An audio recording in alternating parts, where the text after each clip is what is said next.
Hello everyone, it's not very often that I do intros for these videos, but I have to say, sorry that this video is about a week late. I've been very unwell, as you may be able to hear in my voice.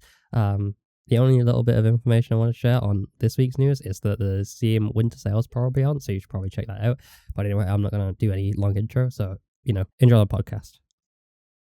Hey guys, welcome to the Crossplay Podcast, episode 9? Episode 9? Is that what Episode we're on? 9. Holy shit. Okay, that guy over there. I'm Deado. Yep, and I'm Evan.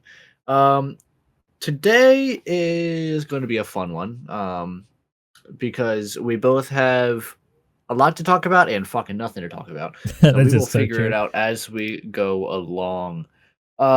Before we start, just to get it out of the way, because we talk about it every episode. Every single episode.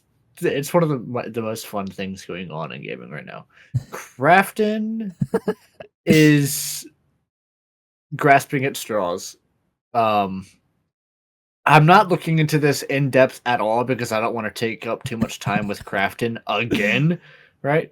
But Krafton claims the latest testimony from the Unknown Worlds co-founders proves that they, and I quote, do not want nor deserve their jobs back for Subnautica 2. Right? And again, this is on, I don't know, I've never heard of this website before. It's called WCCF Tech. No fucking clue what this website is. At all, right? This was I went to Google, looked up Krafton thing, and went to news, and this was the newest thing, right? And this comes just weeks after they basically were proven to be using ChatGPT to figure out how to get out of paying $250 million. There was no. I mean, there's no alleged about that. That's what happened. That's exactly what happened. Yeah. Yeah. But let's see here. One of the biggest surprise stories for the year 2025. It has had several twists and turns, the most recent of which being accusations of racist comments made by Cleveland towards Korea, and Krafton's chief executive officer asking ChatGPT if there was a way of avoiding paying Unknown Worlds the $250 million bonus. Those are the two things. And I have nothing to prove that this is what's happening, right? Obviously, I'm not a fucking lawyer. I'm not in this situation with them at all. This is not legal advice or something like that. This is not financial advice. I swear to God, it's like Krafton was outed for using AI, and now it feels like they're like, yeah, so we might have tried to short them, but he's racist. He's a bad person. He's racist. Let's grasp at this straw. That dude's racist. So, are you going to support him? He's racist. It's the most basic of ad hominems. That's what it feels like. It's so funny, but it's like it feels like children. Like every way that Krafton acts just feels like children every single time. The first time I heard about it, I was like, "This is childish." And as it goes on and goes on and goes on, it doesn't make it any better for them. It just stays as bad as it was right from the get go. Yeah, it's like dealing with a kid on the playground. Yes, oh man, it feels like reverse bullying. Do you know what I mean? Yeah, because in the playground aesthetic, it feels like normally it would be like you keep beating on the kid who's not giving you their money because you're the bully. In this one, it's like they keep beating on him to not give him money. It's like the Unknown Worlds devs. The devs keep coming back like, just give us our company and our money that you promised. And they're like, no, I don't want to do that. You're racist. You stole documents months before we fired you. What? Oh man! Every time we talk about Krafton, we always get a good laugh out of it. It's like it's so bad. It's so bad. It's just a mess. It is such a mess. I'm gonna hopefully by the time next week rolls around, we'll have some actual information on this. Hope so, because it's in such. I know this can take forever with stuff like this, but I really don't see a universe where Unknown Worlds founders do not win The this suit. only way that they don't win is if they take the Colombian tactics and straight up start assassinating the devs at this point, Like, so they don't have to pay anyone. Yeah. I really, really hope, because even if they win, I don't know what they're asking for in the lawsuit. I'm really hoping that it's just, here's your company back. Krafton no longer owns you. That's what I'm hoping for out of this, right? Because even if it's just those three, and they have to delay the game another 5 years to work on it, just them three, and build up a team again or something like that. But it's not even that like is they'll going need to, to because make it it's a much better basically project. finished. Yeah, essentially it's finished. Yeah. It was supposed to go into early access earlier this year, I believe, and Wasn't because it, of all of this shit, really it's been far completely... ago earlier this year, like August earlier this year? Yeah, it was, I think it was, I would have to look into that, August, but September time, I right? think something like that. It was back around the start of the podcast, if not earlier. Which is saying something, considering the fact that like we started this, what, like 2-3 months ago now? Yeah, Oh, yeah. it's been a long road for them, and I really hope it goes well. Hilarious. There's That's so comments wild. on this? Hold on. Oh jeez. Oh jeez, Rick.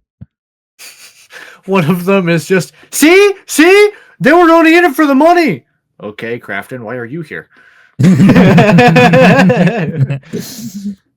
Yeah, basically. That's exactly how the situation is going, it seems. It's such a mess. Any more funny comments there? I'm reading through. That's crazy. I don't think you could put that in. That's... Say it anyway. I'll cut it if I can't. I don't know. It just feels like it's really close to like... It feels like they're teetering on the edge of racism. Say it. But it's East Asians trying to get whites to work is always a sitcom. That just feels like it's aggressive. That just feels aggressive, dude. Like, it's... When I'm reading it, it's like... there's not a specific part I can point out that's like... You just like, but that's an aggressive ass me. message. Yeah, that's an aggressive ass message to both sides. Like, just calling them East Asians to start out is so aggressive sounding, but then it's an insult to white people. But then they play it off as being a sitcom, so I don't even know if... Oh god, the comment under it is way worse! Oh my god! What the fuck? I'm leaving that in, I don't even care. Okay, oh my god, no, you can't say that. Okay, the response to that one is more like Asians trying to enslave whites like they do their own working class. God damn! What the fuck? Jesus Christ! You can't put that one in, but holy shit.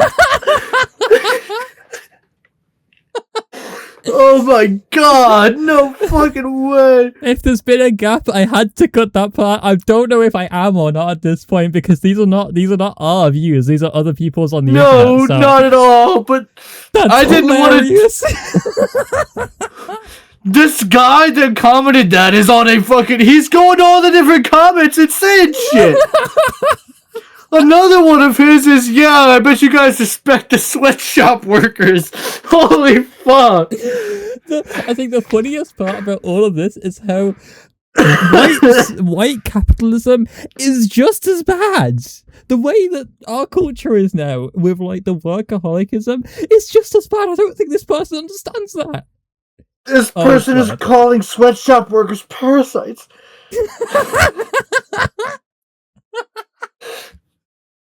This is fucking crazy. You can put that part in if you want as like that's what this fucker is saying. He's posted on a few. I can't read what he's saying on podcast at all. But he is calling his words sweatshop workers parasites. Jesus Christ. Fucking crazy, dude. South Korea is a developed country. Supposedly, so is America, but we're not allowed to talk about politics on this podcast.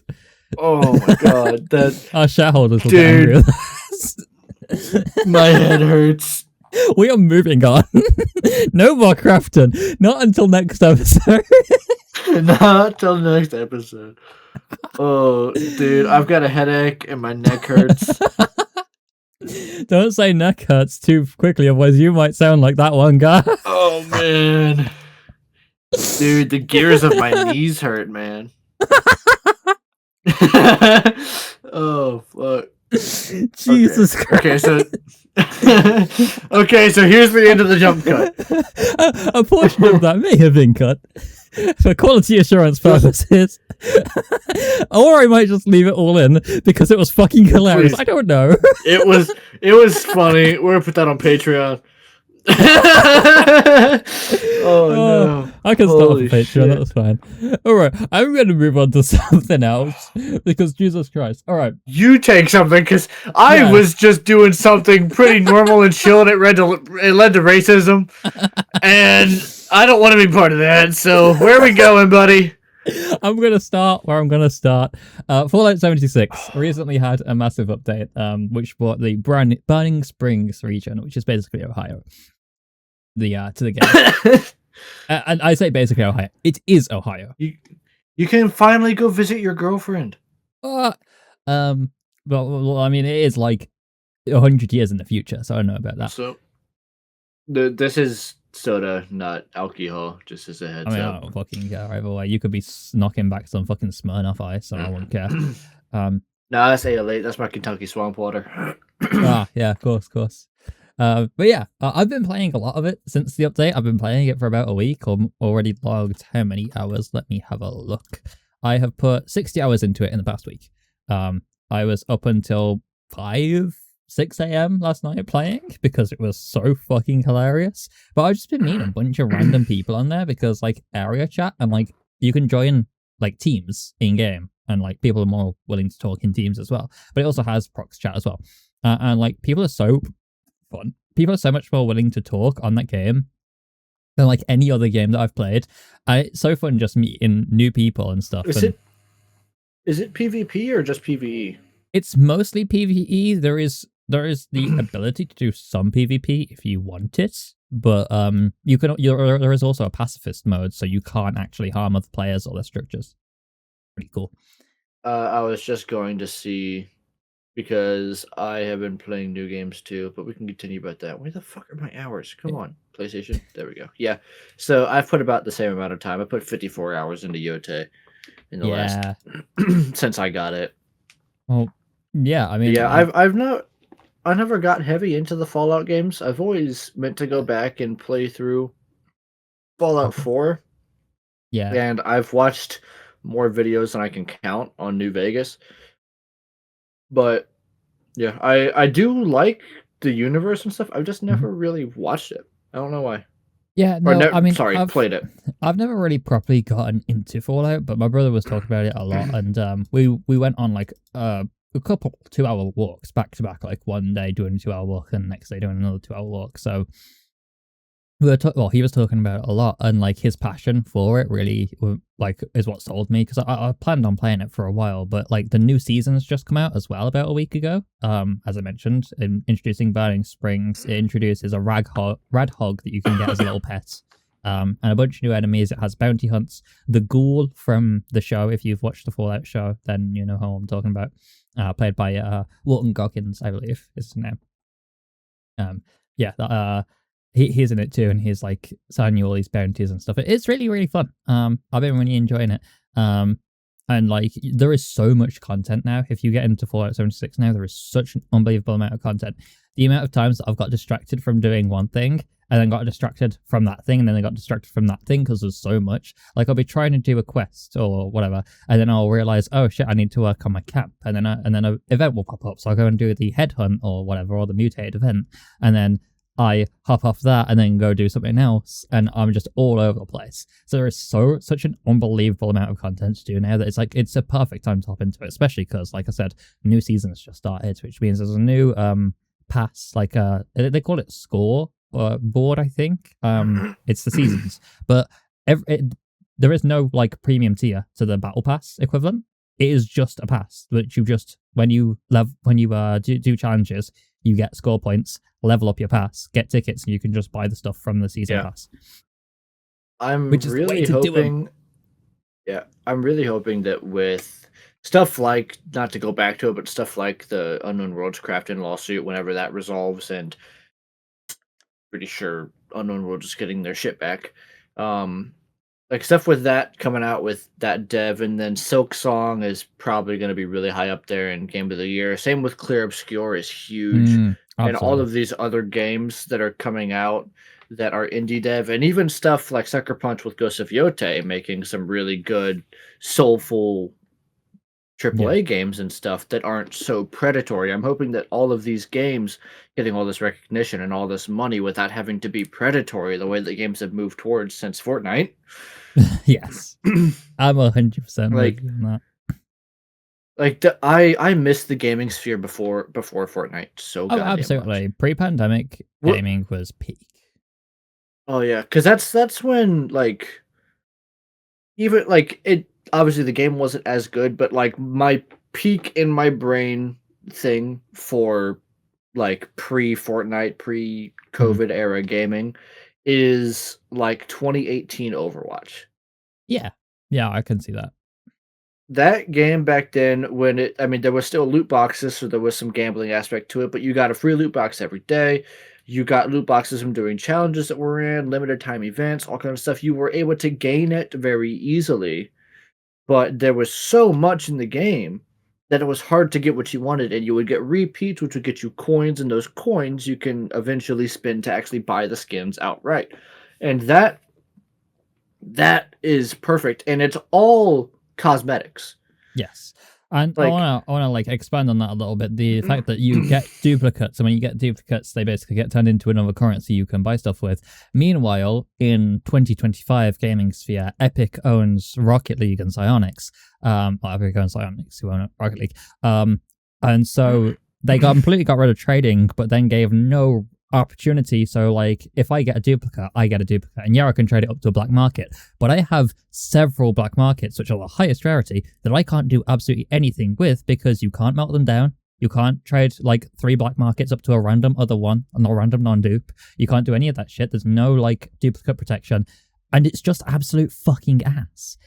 The comparison is like everything's so predatory nowadays as well. Yeah, like there was such a huge portion of that game that barely played it.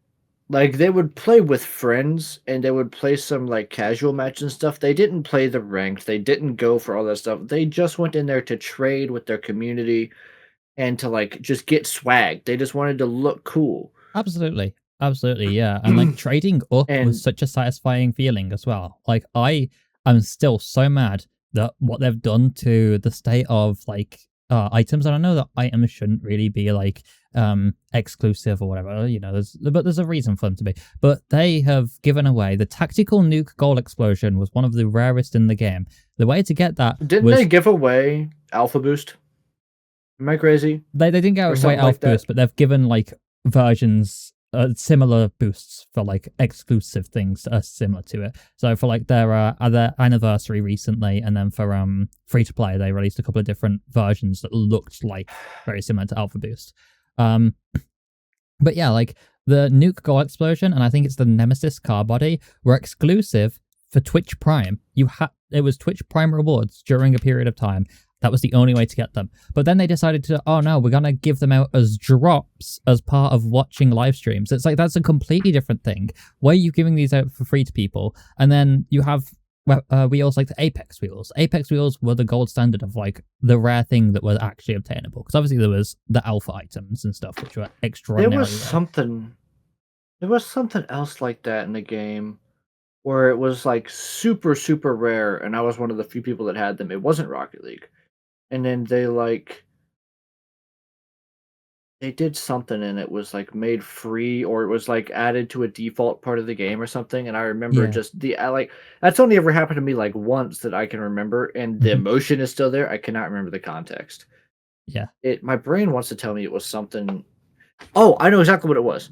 In Overwatch, there was a Genji skin called Oni. Yeah. You only could get Oni from playing there was like one or two ways to get it. I think that if you got the game early enough, and then if you played a certain amount of, it was like Dota or something, another Blizzard game. I don't remember what game it was. Is Dota Blizzard? Maybe. Am I losing Probably. it? I don't remember. I think if it's I think not, it it's is. close to a Blizzard game. But there was another Blizzard game that if you played enough of it, you would get this Genji skin in game, and I had it.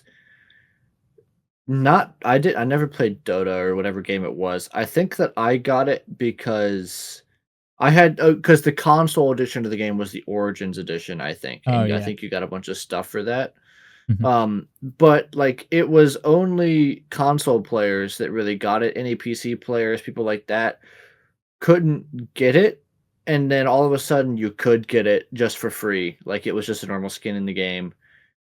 And I remember a lot of people being upset about it. Like, And I remember me being upset about it as well. I am against Just like the certain things. artificial scarcity in a lot of aspects, and it's like, for example, there are a lot of people that get really mad when, for example, Fortnite, they add a new, they add like, for example, the arcane skins have rerun for the first time in 1,400 days just recently. Yep.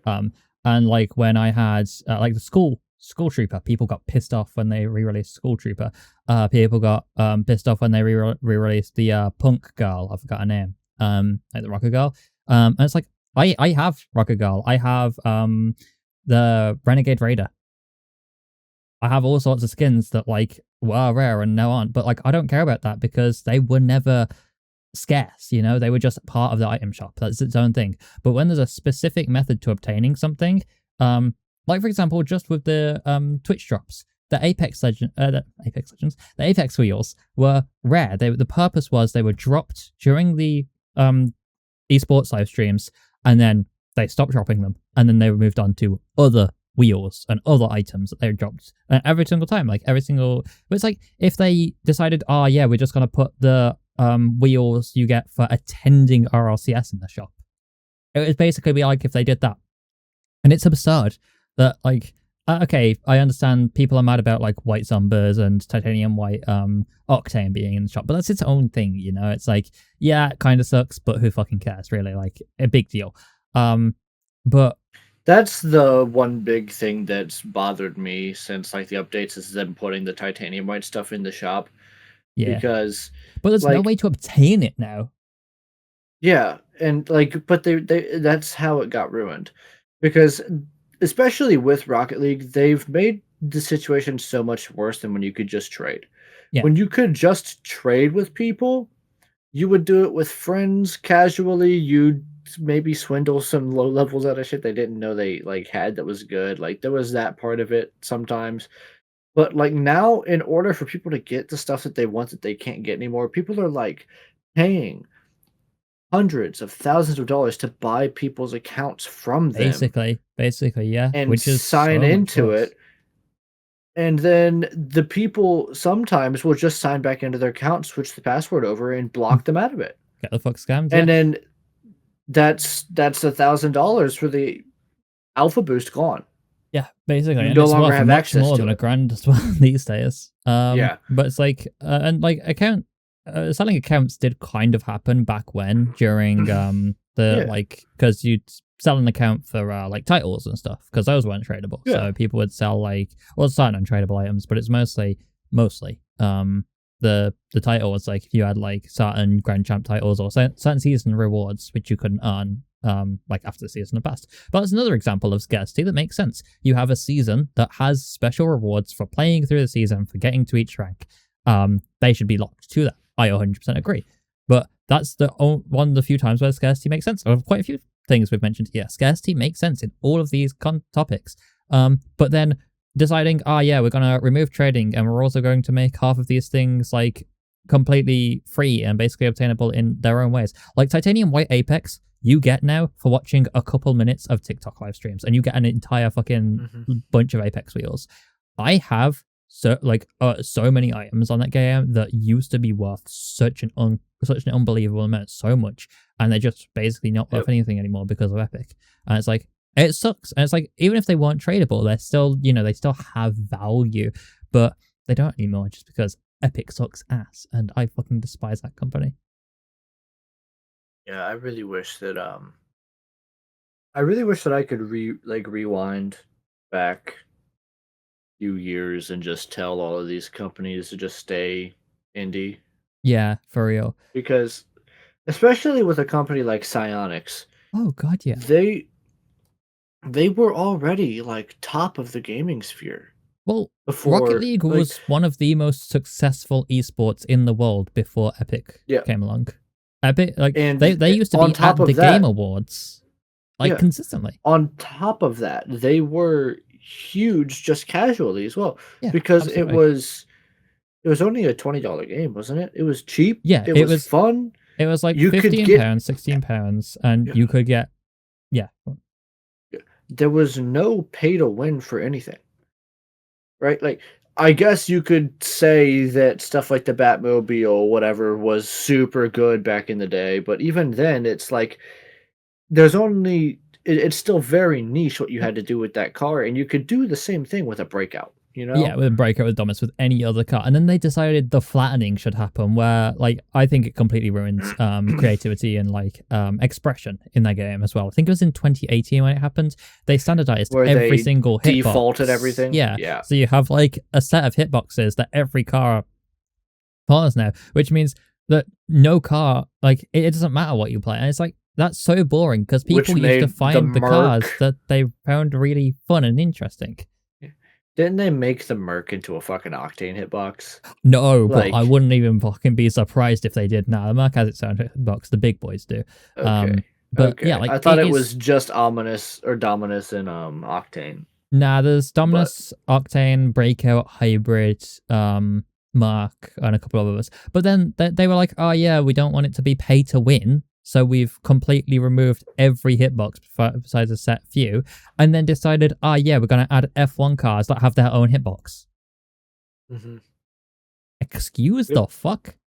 Do you mean? No, I mean, whatever car you're using, like the easiest way to fix the issues with cars, because the main issue with the F1 cars was that they were longer, so they got to the ball faster off kickoff. From what I understand, that was one of the biggest issues with them, is that it made it to where kickoffs were a lot harder to win. Mhm. Just fucking scoot the car back, bro. Truly, it's Like, not fucking hard. if you're playing in a car that's longer than the Octane, start the car a little further back to where the Mhm. thing you're going off of is the front of the And hitbox, not the middle of the car. it's such a That fixes simple the problem. switch case statement as well, and you don't even have to do it that way. But you could literally just say, you know, basically, if it's an Octane, then start this position. If it's Breakout, switch to this position. And it's just that simple. And obviously, switch case will be faster in that scenario. But like, it really is just that fucking easy.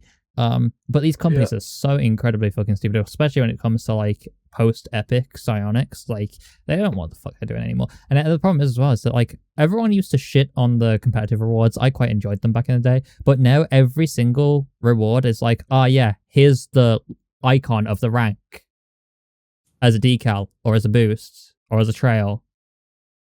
Like, no, fuck off. Please, Yeah, go away. because back in the day, I remember the first one they did where it was the animated like skin of the ranks. I actually thought that was somewhat like neat. Yeah, one of the But first times I did it, yeah. I remember that. And like they did a lot of stuff, and then they started adding underglow, didn't they? Didn't they start doing underglow in the game, like neon Nah. kits? Underglow is a modded thing, I believe, from Alpha Console. Is it? Yeah. I'm so happy Alpha Console's back now, though.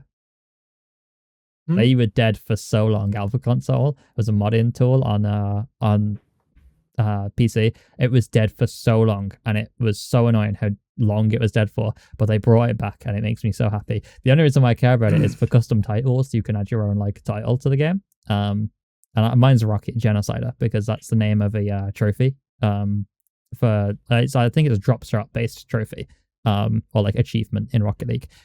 So yeah, I have that set as my title, but I just it was dead for a long time, but it's back now. And that makes me happy. But like I barely even play the game anymore. It's really sad because like if Psyonix didn't sell to Epic, I probably would have carried on playing Rocket League for a long ass time and gone even further than I did. My prime was fucking great, but I could have gone way further if I wanted to.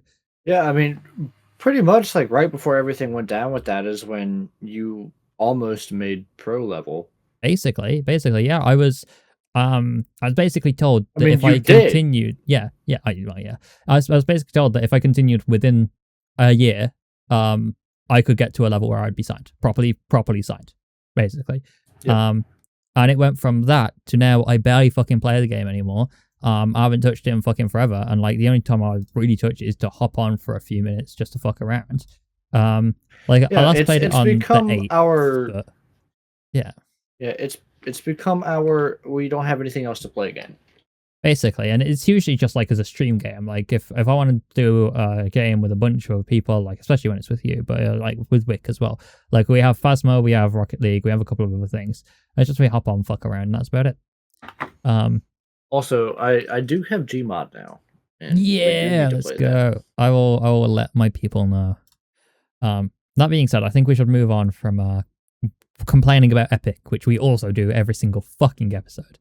Yep. I think that one thing I do want to touch on here real quick is from the 4th to the 11th of December, Steam is having a sale and an event on bullet hell games, or bullet heavens, whatever you want to call them, because you're not allowed to call them bullet hells anymore. Shut the fuck up. There's a difference between a bullet hell and a bullet heaven. Toho is a bullet hell. Beat Hazard is a bullet heaven. They're two different things.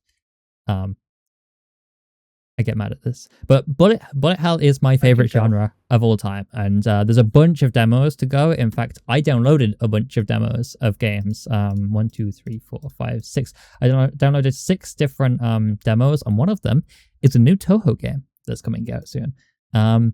So there's a few games that are like to be released. There's a few games that are like have already been released, already have demos and stuff. A bunch of the games there are on sale as well. And I highly recommend checking it out because Bullet Heaven and Bullet Hell is such a beautiful, beautiful genre. It is so incredibly fun. And quite a lot of the games are also music-based as well. Even if it's just like the enemies move in time to the beat or whatever. Or like your bullets and like your attacks have the strength based off of the music kind of vibes. But yeah, there's just so many games ready to play on here that I highly recommend having a look through, seeing if anything interests you, because so many of them are super glowy as well. There's a lot of roguelike elements in some of them. There's a lot of like synthy kind of vibes in some of them. And yeah, I highly recommend it. I'm gonna play a bunch of those this demos Bullet tomorrow. Fest?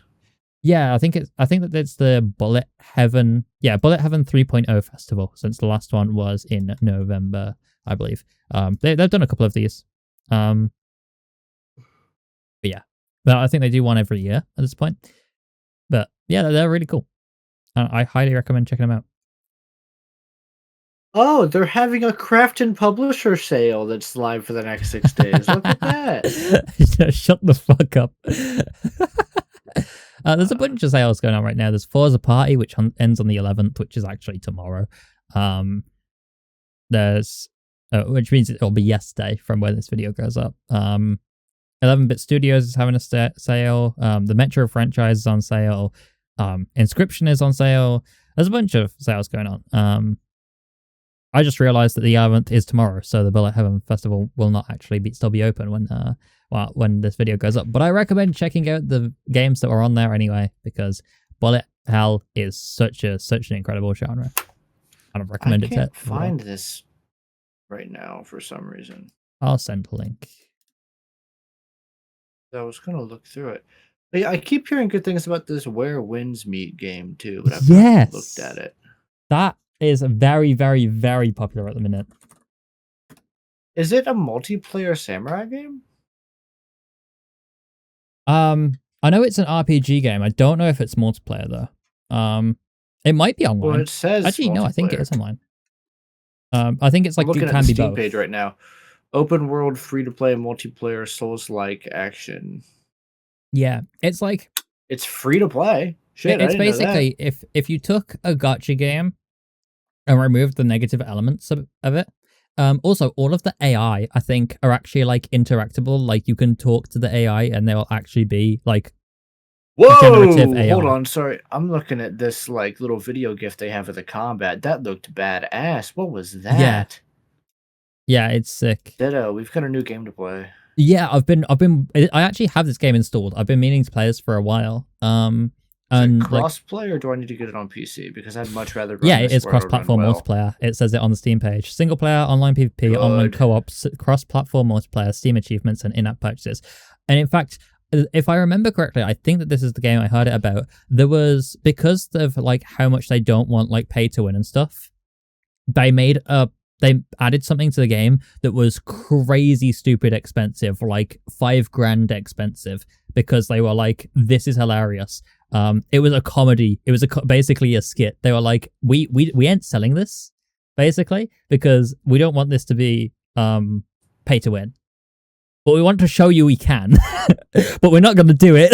I think this was the game that I heard about. But yeah, the graphics in general are gorgeous. Apparently the content itself, like the narrative, is great. The gameplay is really fun, and it looks super satisfying as well. I can say nothing about this, but just off of what I can see from like the main menu, like in like the basic Steam page, I've not watched the trailer or anything. I've seen like one gameplay clip. I'm hoping this is just like crazy over the top multiplayer Ghost game.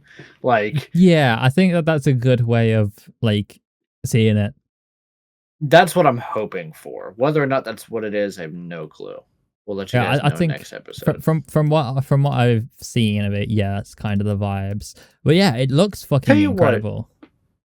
Tell you what visually looked really good, but super disappointed me was Lies of P, that Pinocchio-based the Pinocchio Souls-like. I was not interested in that in the slightest.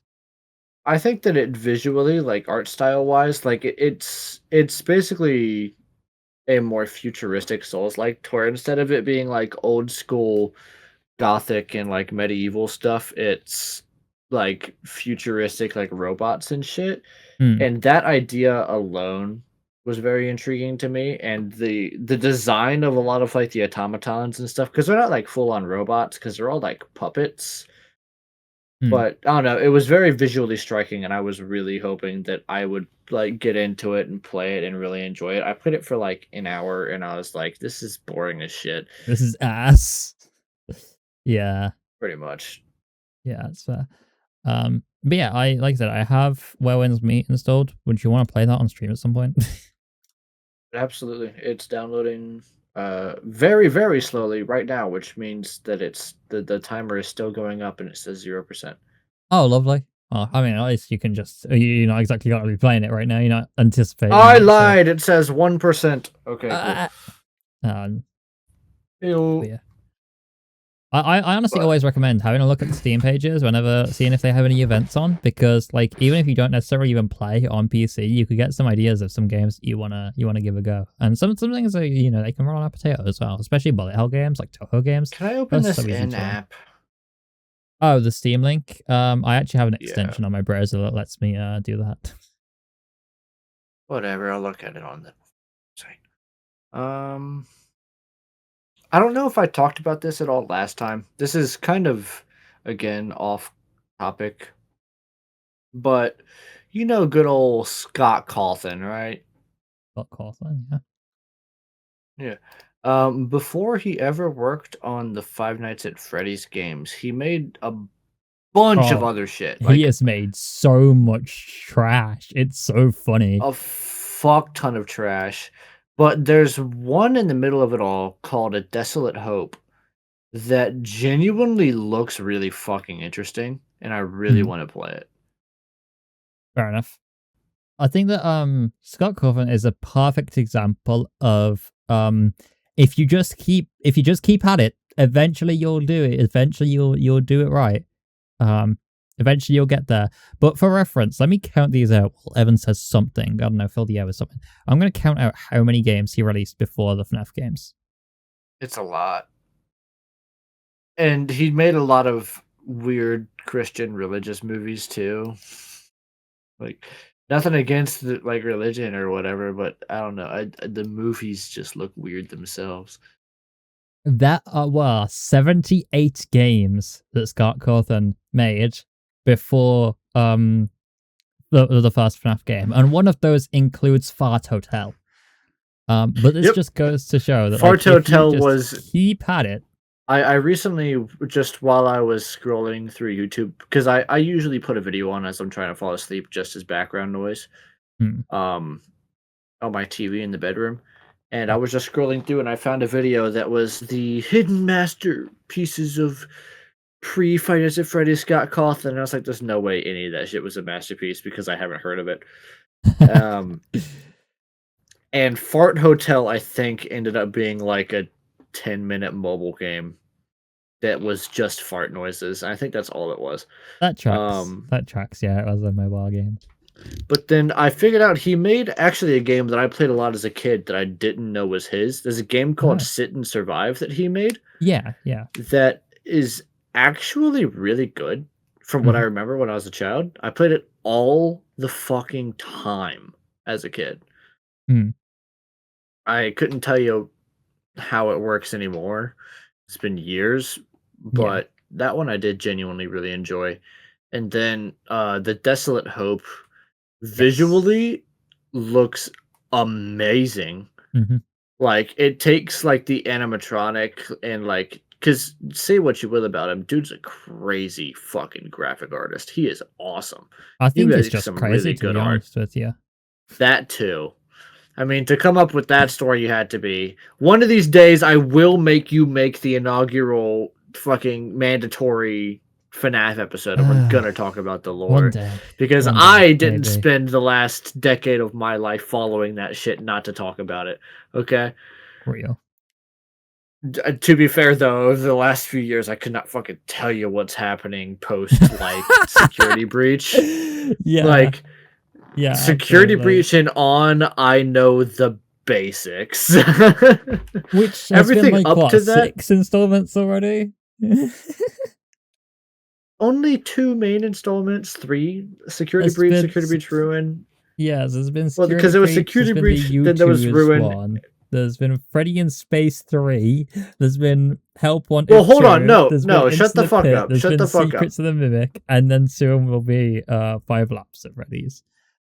There Okay, you so no, because not all of those are lore important, so they don't count. Oh, well, obviously, but Yeah.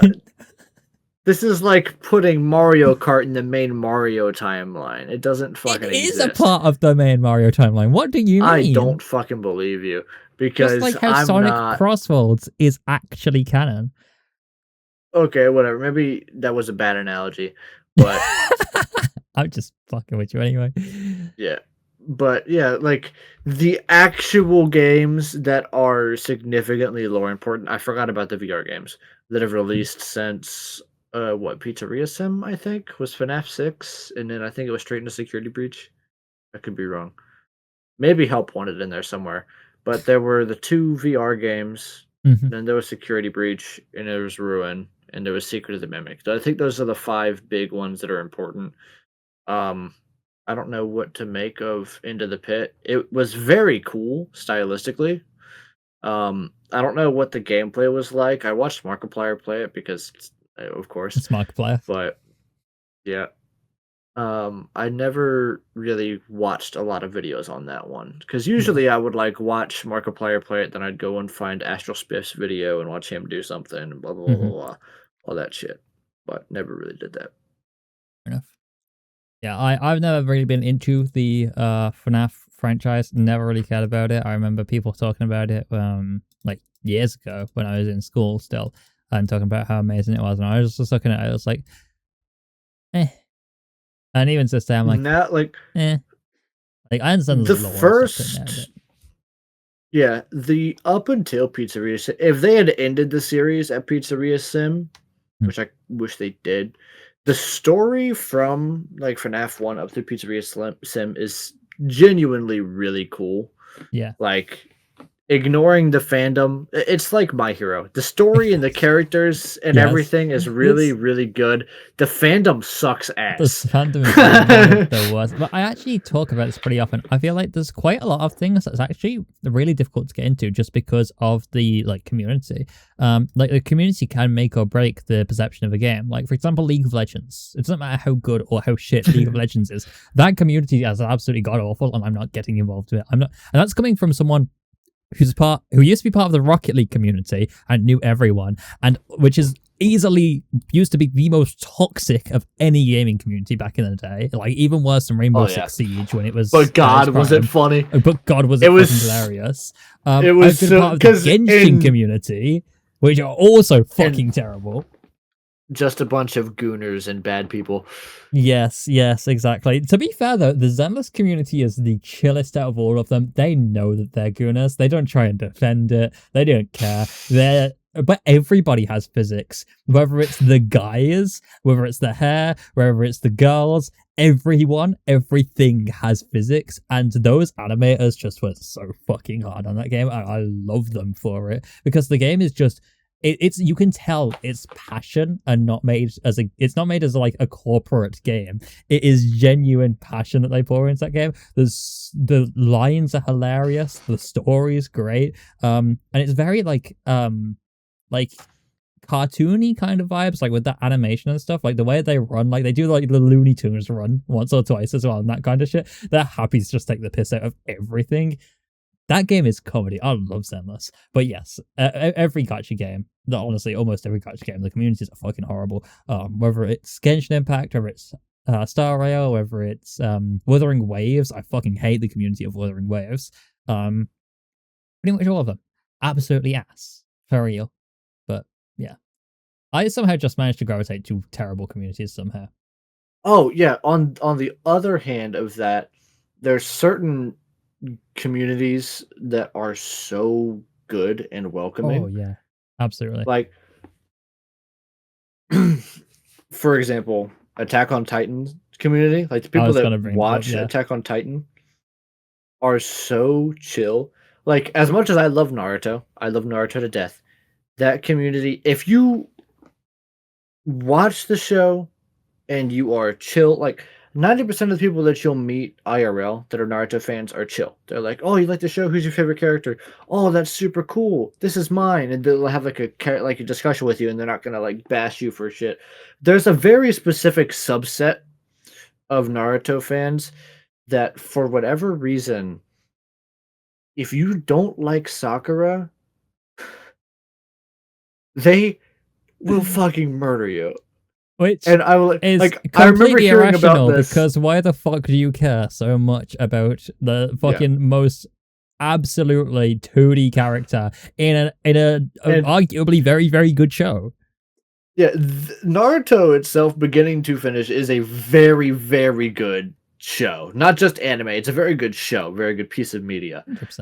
And 90%, probably 99% of the community can agree that the one biggest letdown of that whole show is that Sakura is just a pair of tits with hair, and that's it. That's all she is. Literally, like she has like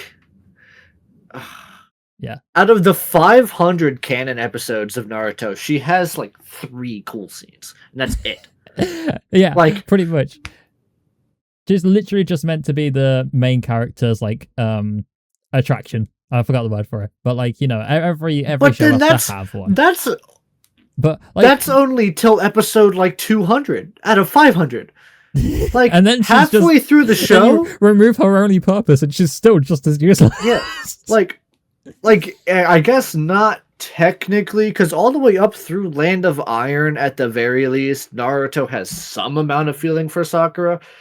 But, spoiler alert, he ends up marrying Hinata. So, like, at some point in the show, he stops giving a fuck about Sakura. And so, like, for probably the last, like, 200 or 300 episodes, she is literally just there. She can heal people. And she yells Naruto for help. Like, and I first heard about this when I think it was Jacksepticeye posted a video on like a secondary channel that I watched because it was about him starting Naruto. And he like posted something on Twitter back when it was still useful. And back when it was still useful. That's so real. and like he was like just barely into it. Like he had just started tuning exams, which is like the second or third arc. So he's like barely into the show. Naruto hasn't really used the Nine-Tail powers yet. Sasuke doesn't even have a curse mark. Like the story has not fucking started, right? And he's like talking. He's like, "Man, this show's really good.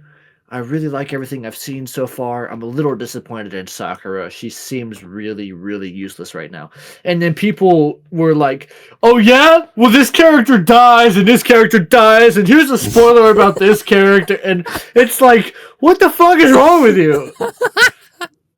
Like, you are insane. What the fuck? Pretty much. And like, the guy is not even wrong either. Like, the thing is, no, is that you she's useless up to that point. She hasn't even done the love interest. You can do them right. Like, it's very easy to do a love interest correctly, you know?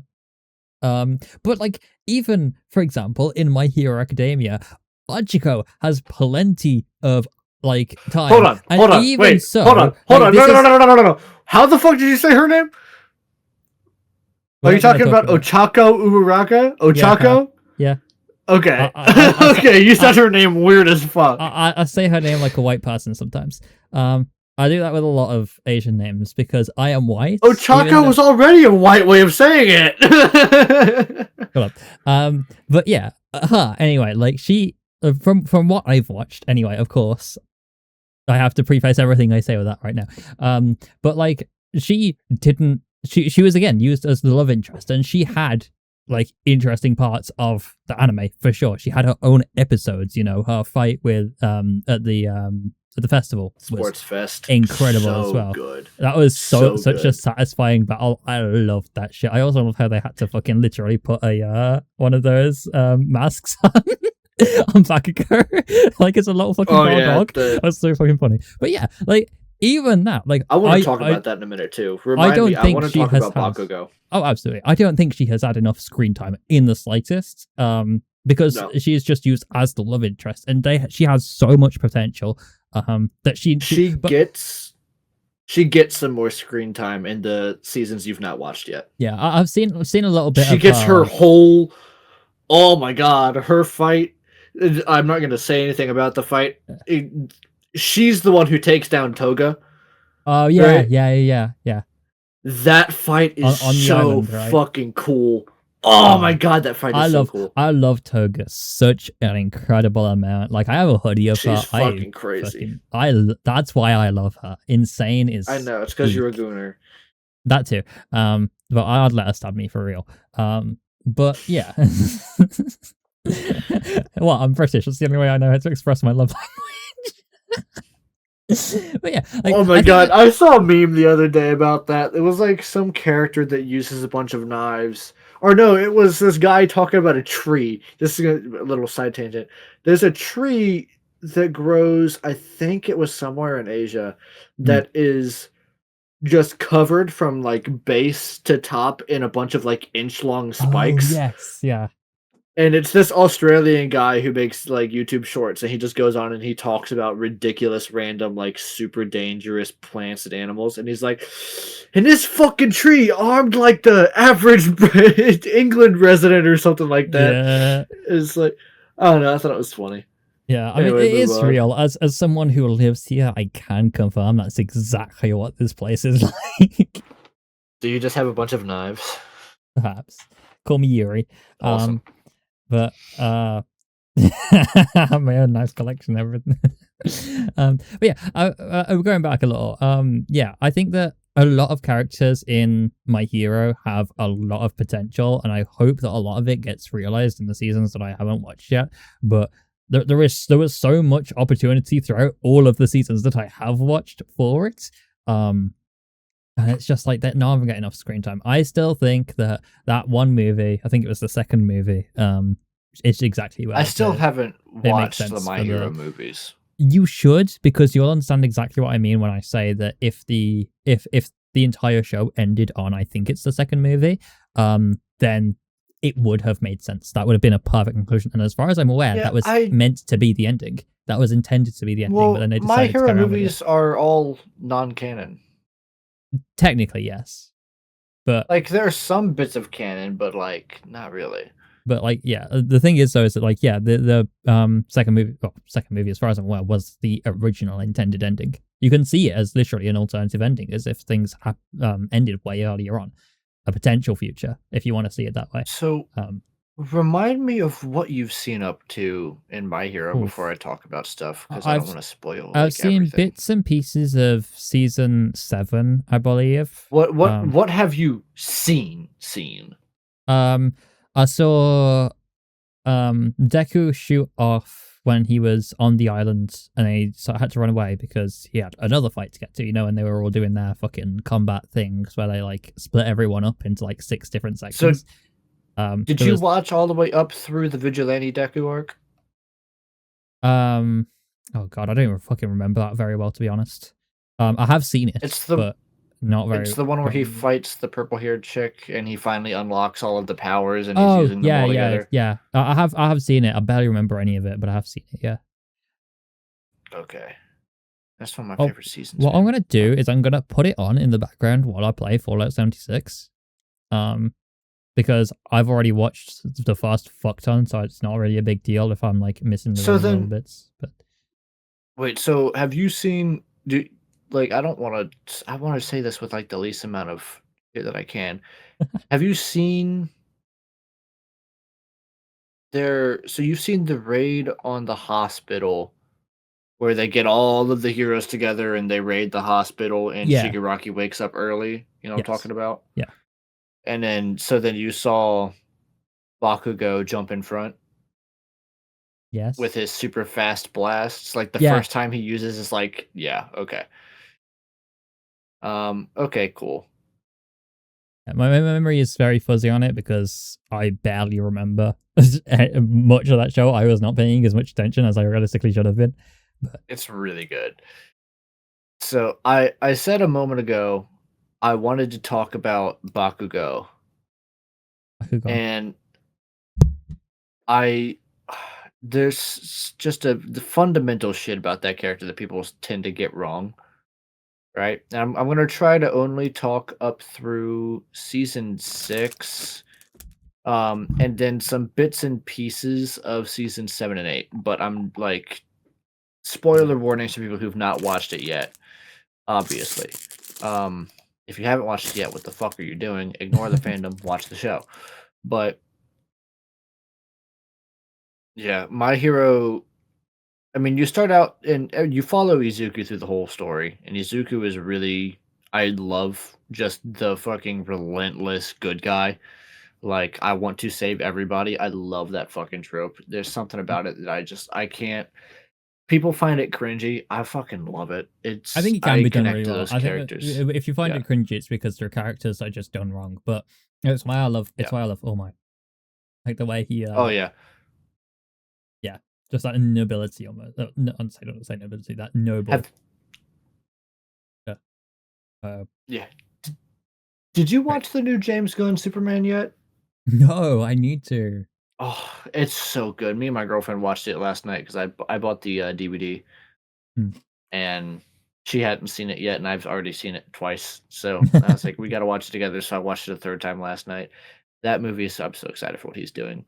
But when you first meet Bakugo, there's some people that hate Bakugo the whole time because of their first interaction together, in which Bakugo tells Deku to go jump off a roof.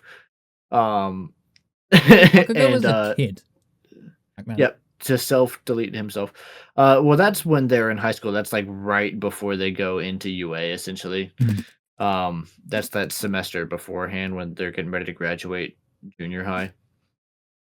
But yeah, they start out and Bakugo tells him to unalive, and people latched onto that and they were like, this is a bad character, this is a bad person, I cannot like this character. And then they feel that by like season 7 and 8, when he gets his redemption arc, that it's completely undeserved and unearned. That's just because people have a fundamental misunderstanding of his story. Like, rewatch through whenever the next time you want to rewatch the show or whatever it is you want to do with it, think of the story from Bakugo's perspective, right? He is born with his explosion quirk that is literally probably the most powerful quirk in the whole show, period. Easily, yeah. The explosion quirk is so insanely broken. He literally does immediately start out with more power than everybody else. He gets the power that should make you a villain. Oh, absolutely. I just do not Like, disagree with that in the slightest. they set him up so perfectly to be the villain in this show in the first season. The entire time that I watched the first season, I'm like, oh, he's being set up to become a villain. And the entire time, he's having so many issues with Deku. But in the first episode, you see Deku's getting bullied, he gets told to unalive himself, all that stuff. And then come around to episode 2, when Deku, because to Bakugo, he has this power. He's able to do everything he wants to, period. Deku is quirkless. He should be completely unable and unwilling to do anything at all, right? And then all of a sudden in episode 2, Deku runs in basically to his death to attempt to save Kachan. And all of a sudden, Bakugo is like, what the fuck? What are you doing? You're an idiot. You're gonna die. And then from that point on, he stays away from Deku because he is scared of him. He's like, I don't understand you. You don't make sense within my world. I'm staying away from you. I'm just gonna bully you and keep you at arm's length. And so in Bakugo's head, he's got like the most powerful quirk in the world in his eyes, and probably legitimately as well. And he is thinking, I'm the one with the quirk. I'm the one with all the power. I'm the person who has control over whatever I need to have control over. He's quirkless. He only just got his quirk, right? It developed super late in his life, whatever he thinks at the moment. And all of these things, and then Deku tells him, I got my quirk from All Might. At like halfway through season 1. And he's like, you're fucking crazy. Get away from me. No, get away. You're looking for an excuse. And then he gets kidnapped. And usually the very loud, annoying, rambunctious Bakugo, when he gets kidnapped, instead of yelling and screaming, he lets it happen at the end, and he just tells Deku, no, don't. Stop. Don't do this. Because he's like, you're going to look at yourself. Your arms are broken. You're in shambles. You can't do anything. Stop. What are you doing? And then that's the moment that I know I and a lot of other people were like, oh, okay, they've come to capture him with the point of turning him over. This is where Bakugo becomes a villain.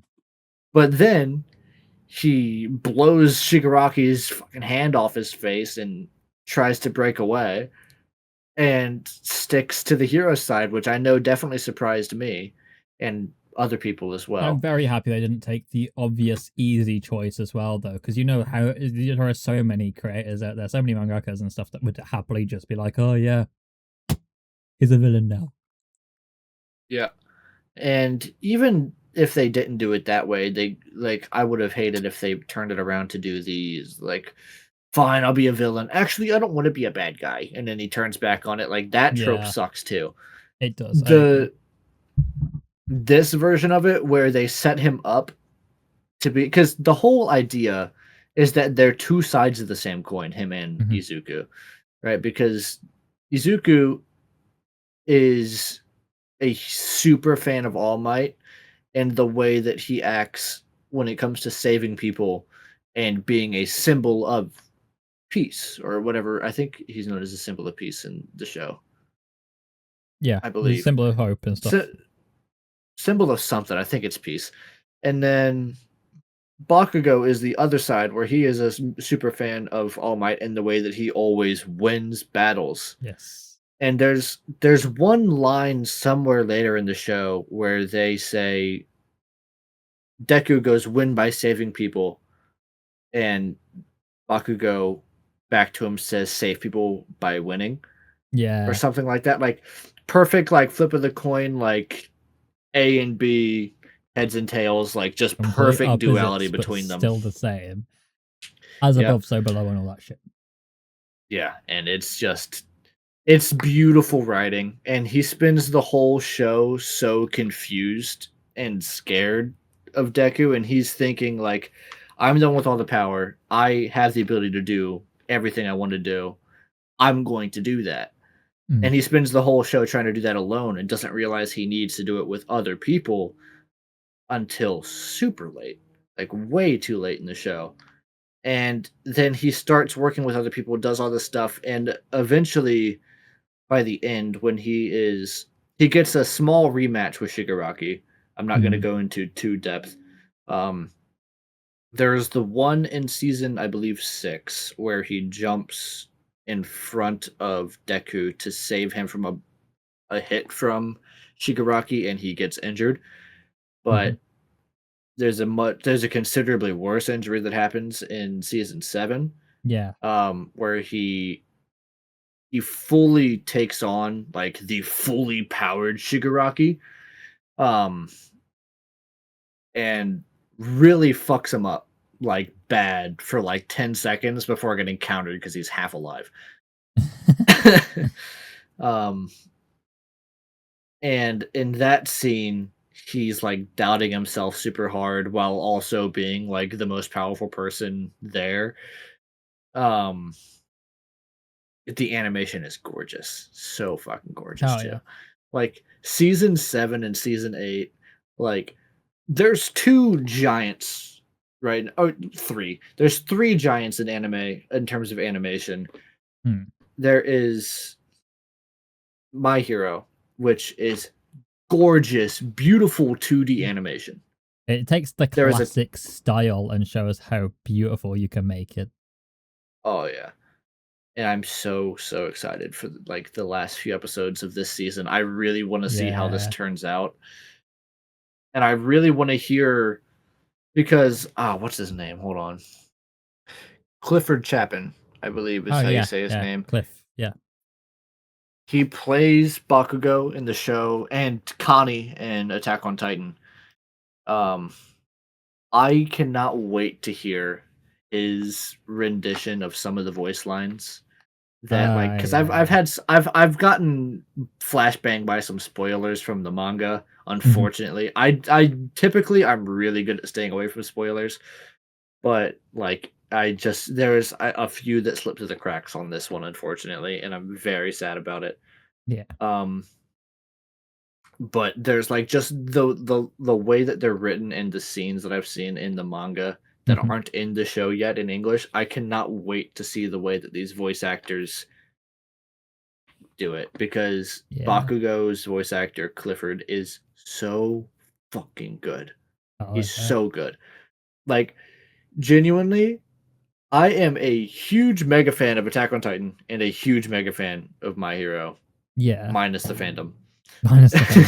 Respectable. And almost anybody who knows me knows that.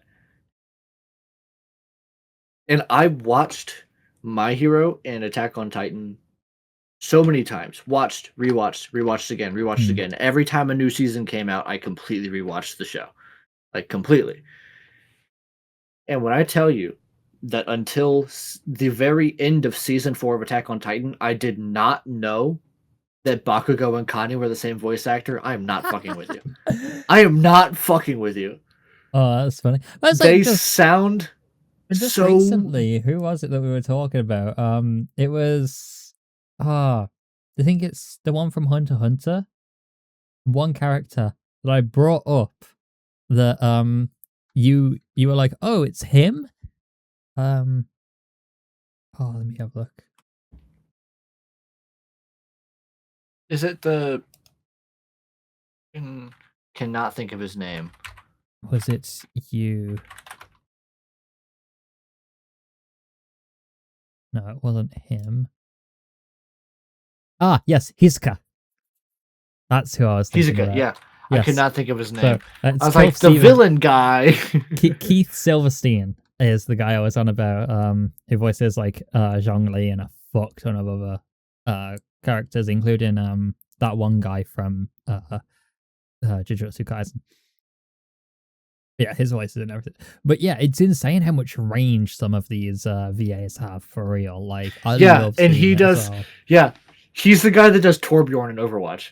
Corb, yeah, that's the one. Yeah, yes. Yeah, he does. Apparently, just all kinds of fucking people through all kinds of shit. Mm-hmm. Torb is Hisoka. That's so funny to me. Shit like that will never get old. There's no way. Hold on, Keith Silverstein characters. Yeah. Okay. Yeah, it is. He does Hisoka and Torbjorn. I think that's what it was we talked about last time. But I was Yeah, like, "There's no I'm pretty fucking sure that's way." right. Yeah, that it all comes to a head in the new season because I showed you his fight because again, Yeah. spoiler alert, if you've been watching this long, I'm sure you've already watched the whole fucking show. If you've watched up to season 7 and haven't watched season 8 yet, you're a fucking loser. But in season 8, Bakugo, it's like without spoiling anything major, by the end of the show, the main fights, right? Because throughout the whole show, you've got All Might and All for One, and then you've got Deku and Shigaraki through the whole show. Hmm. Well, by the end of I think season 2 or maybe season 3, All Might doesn't have powers anymore, right? So you got to find somebody else to push All for One off to. So in the final season, All for One and Bakugo fight, and then Shigaraki and Deku fight. I love that. And god damn it, is the Bakugo fight so fucking good. Like you watched it, you saw the Yes. animation, you heard the voice acting, you Oh, it's saw brilliant. all of it. It still I annoys me that they love don't shut the fuck up literally ever. Literally every second is filled with dialogue. But it was no, beautiful. I like it. That's the best part about the Naruto fights is that so much of the Naruto fights, because I've not made you watch those, I don't think. Hmm. Um, You have to maybe so watch much of one or the two, but yeah, God, so many of the Naruto fights are like the final fight of the whole show of Naruto between Naruto and Sasuke at the very end of the show, which by the way is the only time in anime that I think the good guy best friend turns evil trope actually works is with yeah, Sasuke. no, I'm with you on that. But It was that such an final fight overdone, between such a them, shit trope as well. yeah. They start the battle standing on like separate statues pretty far away from each other. And while they're there, they're talking. And they get all of their dialogue shit out of the way. And then they don't talk again until like 3/4 of the way through the fight. Literally, it is such a And long then time afterwards. and then they stop and then they don't talk again until like almost the very end of the fight. And I love it. it's they take it to such a different level with that one because they cut the music. There's no Yeah, music in that absolutely. fight. Absolutely. It's just sound effects and like little grunts. Yeah. Like And it's so satisfying as well. And then you can like I think we talked about this in a previous episode as well. Then you compare that to My Hero Academia, and literally every single second has to be filled with all the sound effects, all of like the music and stuff has to be filled with like all the dialogue and stuff. And like there isn't a single moment where you aren't hearing either external or internal monologue of some kind. And it's just it gets so tiring especially when you can do so much more with so much less. Naruto is the perfect epitome of doing more with less because like it's an older show, so you obviously don't have like the vibrant flashy visuals of, for example, like Jujutsu Kaisen, like all the new anime. oh my god. And then you've got like the lack of lots and lots of music and talking during like the one of the most famous fights of all time, easily.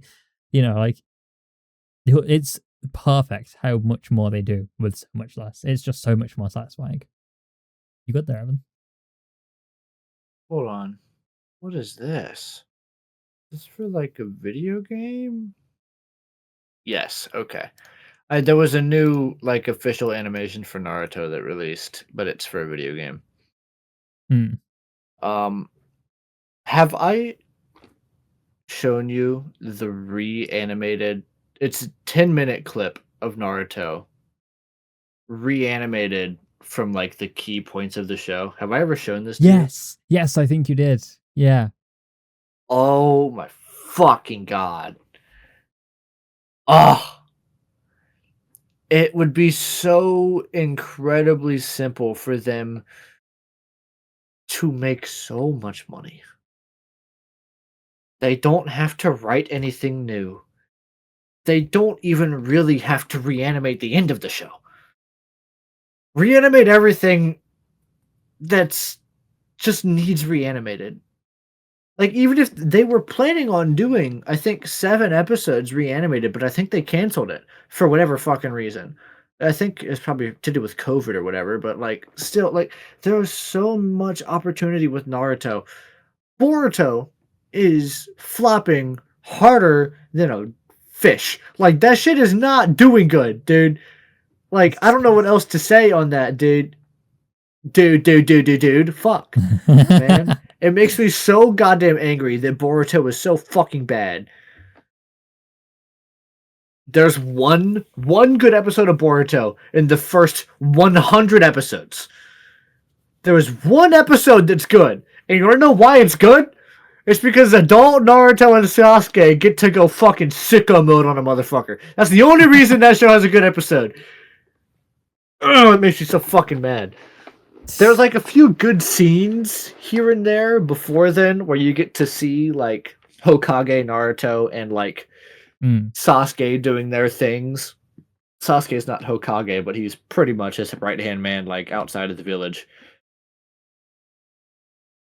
And so they like, you get to see them do some things here and there that are really cool. And Sakura is more of a character in Boruto than she was throughout most of Naruto Shippuden. Yeah. So that's nice that they made her an actual character that has goals and problems and stuff that she talks about. But yeah, I mean, they had so much opportunity to do so much cool shit with Boruto. Like, there's a whole era of Naruto, and I don't really give a fuck about spoilers at this point because it's Naruto. Shit ended in 2017. Like, you guys have had time to go watch that fucking show, right? By the end of that show, by the end of the last season, at the end of the 4th Great Ninja War, Naruto does not become Hokage for several years after that. And then we skip like 5 years into his tenure as Kage. So we're missing like 10 or 15 years worth of Naruto shit. Like, we're like, maybe not 15 years. We're missing a lot of Naruto shit that I would have loved to see.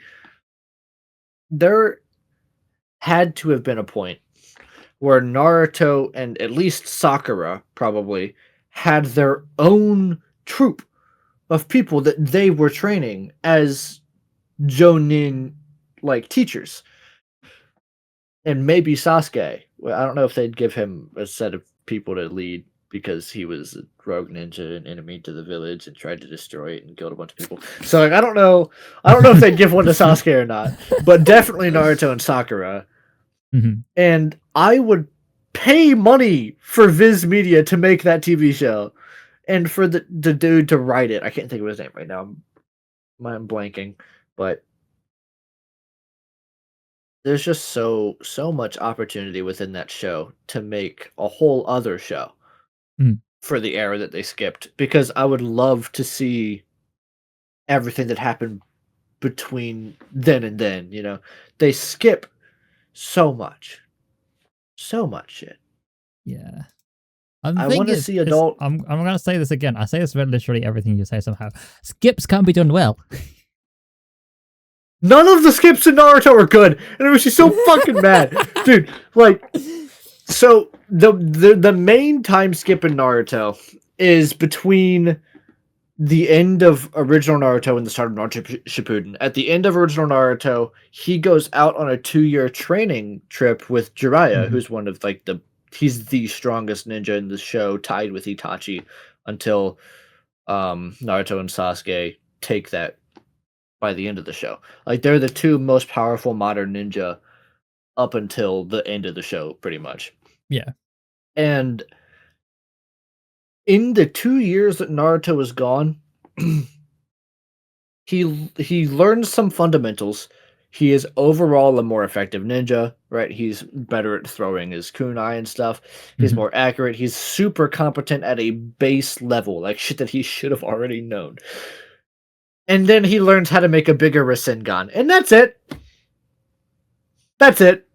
That's it. He doesn't, he doesn't come back with like a better understanding or like a significant power boost, which is what I mean, that's the whole point of a time skip, is that they come back like, yes, he is more powerful kid Naruto wouldn't stand a chance against that version of Naruto.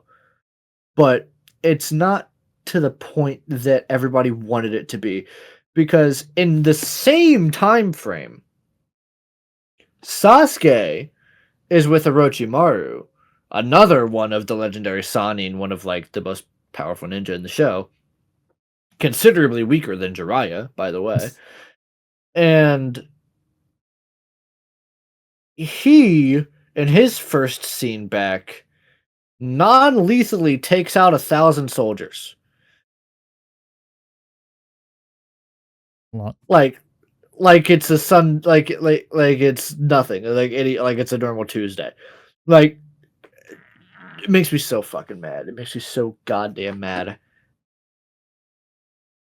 The way they shaft Naruto in that time skip. They shafted him because everybody else does cool stuff. Sakura spends those 2 years completely switching her specialization and becoming like a support ninja who knows healing jutsu, and she becomes the most proficient healer in the entire village outside of the current Hokage. Like, and even that's debatable, really. She becomes genuine.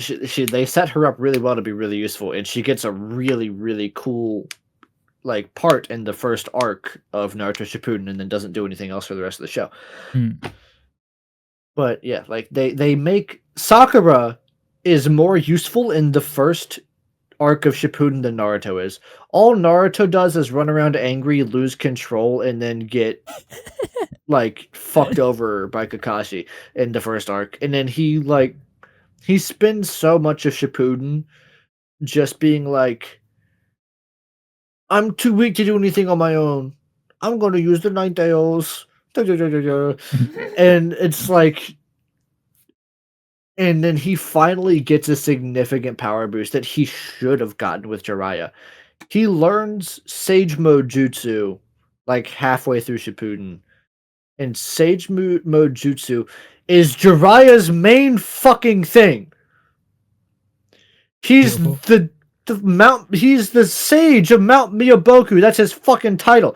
And he doesn't teach Naruto Sage Jutsu. Naruto learned Sage Jutsu from some other fuck. Like, oh, it makes me so mad. So fucking funny. I love it when you go on tangents about the anime because you get so worked up over it. And for good reason, I can tell. You can skip so much of that shit if you want to. It's not going to bother me. Alright, sounds good. But so what is next? Do you have more stuff to talk about on there, or do you want to move on to the headliner? Because I went on a super long tangent about like 2 things. I never even talked about. You took up our entire time. Yep. It's fine. I'm the one that has 3 I have 3 things written down, and he has 3 lines of things written down, and I took over the whole fucking episode. We're gonna talk about shit that I've already talked about. Well, I'm gonna get to rant about something that I've already talked about. And at 7:19 tonight, my time, which means that was go on. 2 hours ago, 2 hours and 20 minutes ago. Team Salvato tweeted out that Doki Doki Literature Club is now available on your mobile device. I'm not even joking. What do you have, iPhone or Android? It's Android, right? I have an iPhone. Oh, you have an iPhone. Okay, I'll send you a link then. Copy link. There you go. That should be the right link. There you go.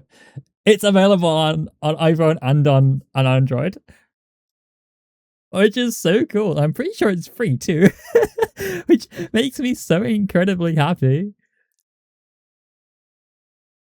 Now I get to take Monica around with me everywhere I go, and I get to put 4,000 more hours into staring at her on public transportation. What is not to love? It wasn't popping up when I was searching for it.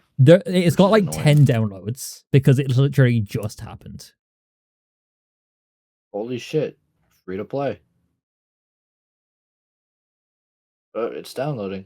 Yeah. Well, that's my important news. Fuck? What other topics do I That's have that are actually important? Team Cherry, yes. Let's get on to Team Cherry. I think that's a good one to talk about. Is that Silk Song? Am I losing it? Yes, that is the Hollow Knight people. Are we not going to talk about them in the headliner? I will just talk about the main point that I had for news topic here. We will talk about them later though, because headliner will be a lot of content anyway. But yes, Team Cherry, developers of Hollow Knight and Hollow Knight Silksong, apparently have hinted that their next game is not going to be a Hollow Knight game. It will be in an entirely new universe. Cool. And it's going into its own direction and everything. They said that they want to make games outside of the Hollow Knight universe. I hope it's not going to be an unforgivingly difficult shit show of a video game that I never get to play, even though I really want to, because I can't fucking beat it. I need to get it on PC. If I played it on PC with a keyboard and mouse, I genuinely think I would be better at it. But playing it with a toggle stick fucking sucks. I think it's one of those games that's actually easier on controller, but I'd say that's very much everybody has their own kind of vibe to that. But it's the main issue that I always have with it is that you can't hold up and down at the same time on a controller. Yeah, you're absolutely right. And I think that being able to do that with Hollow Knight would make it significantly easier. Oh yeah, absolutely. They have stated that, they have stated that a third Hollow Knight game is not out of the question, and they do plan on creating one at some point. That probably won't be like and Respawn was working on a third Titanfall game for a while there. Yeah, and apparently Steam also can't count to 3, so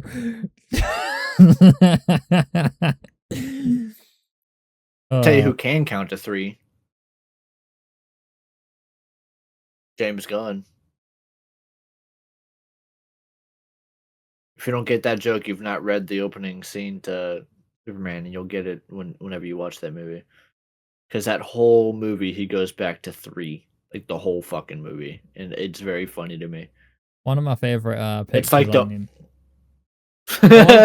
one of my favorite pictures on the internet is 3.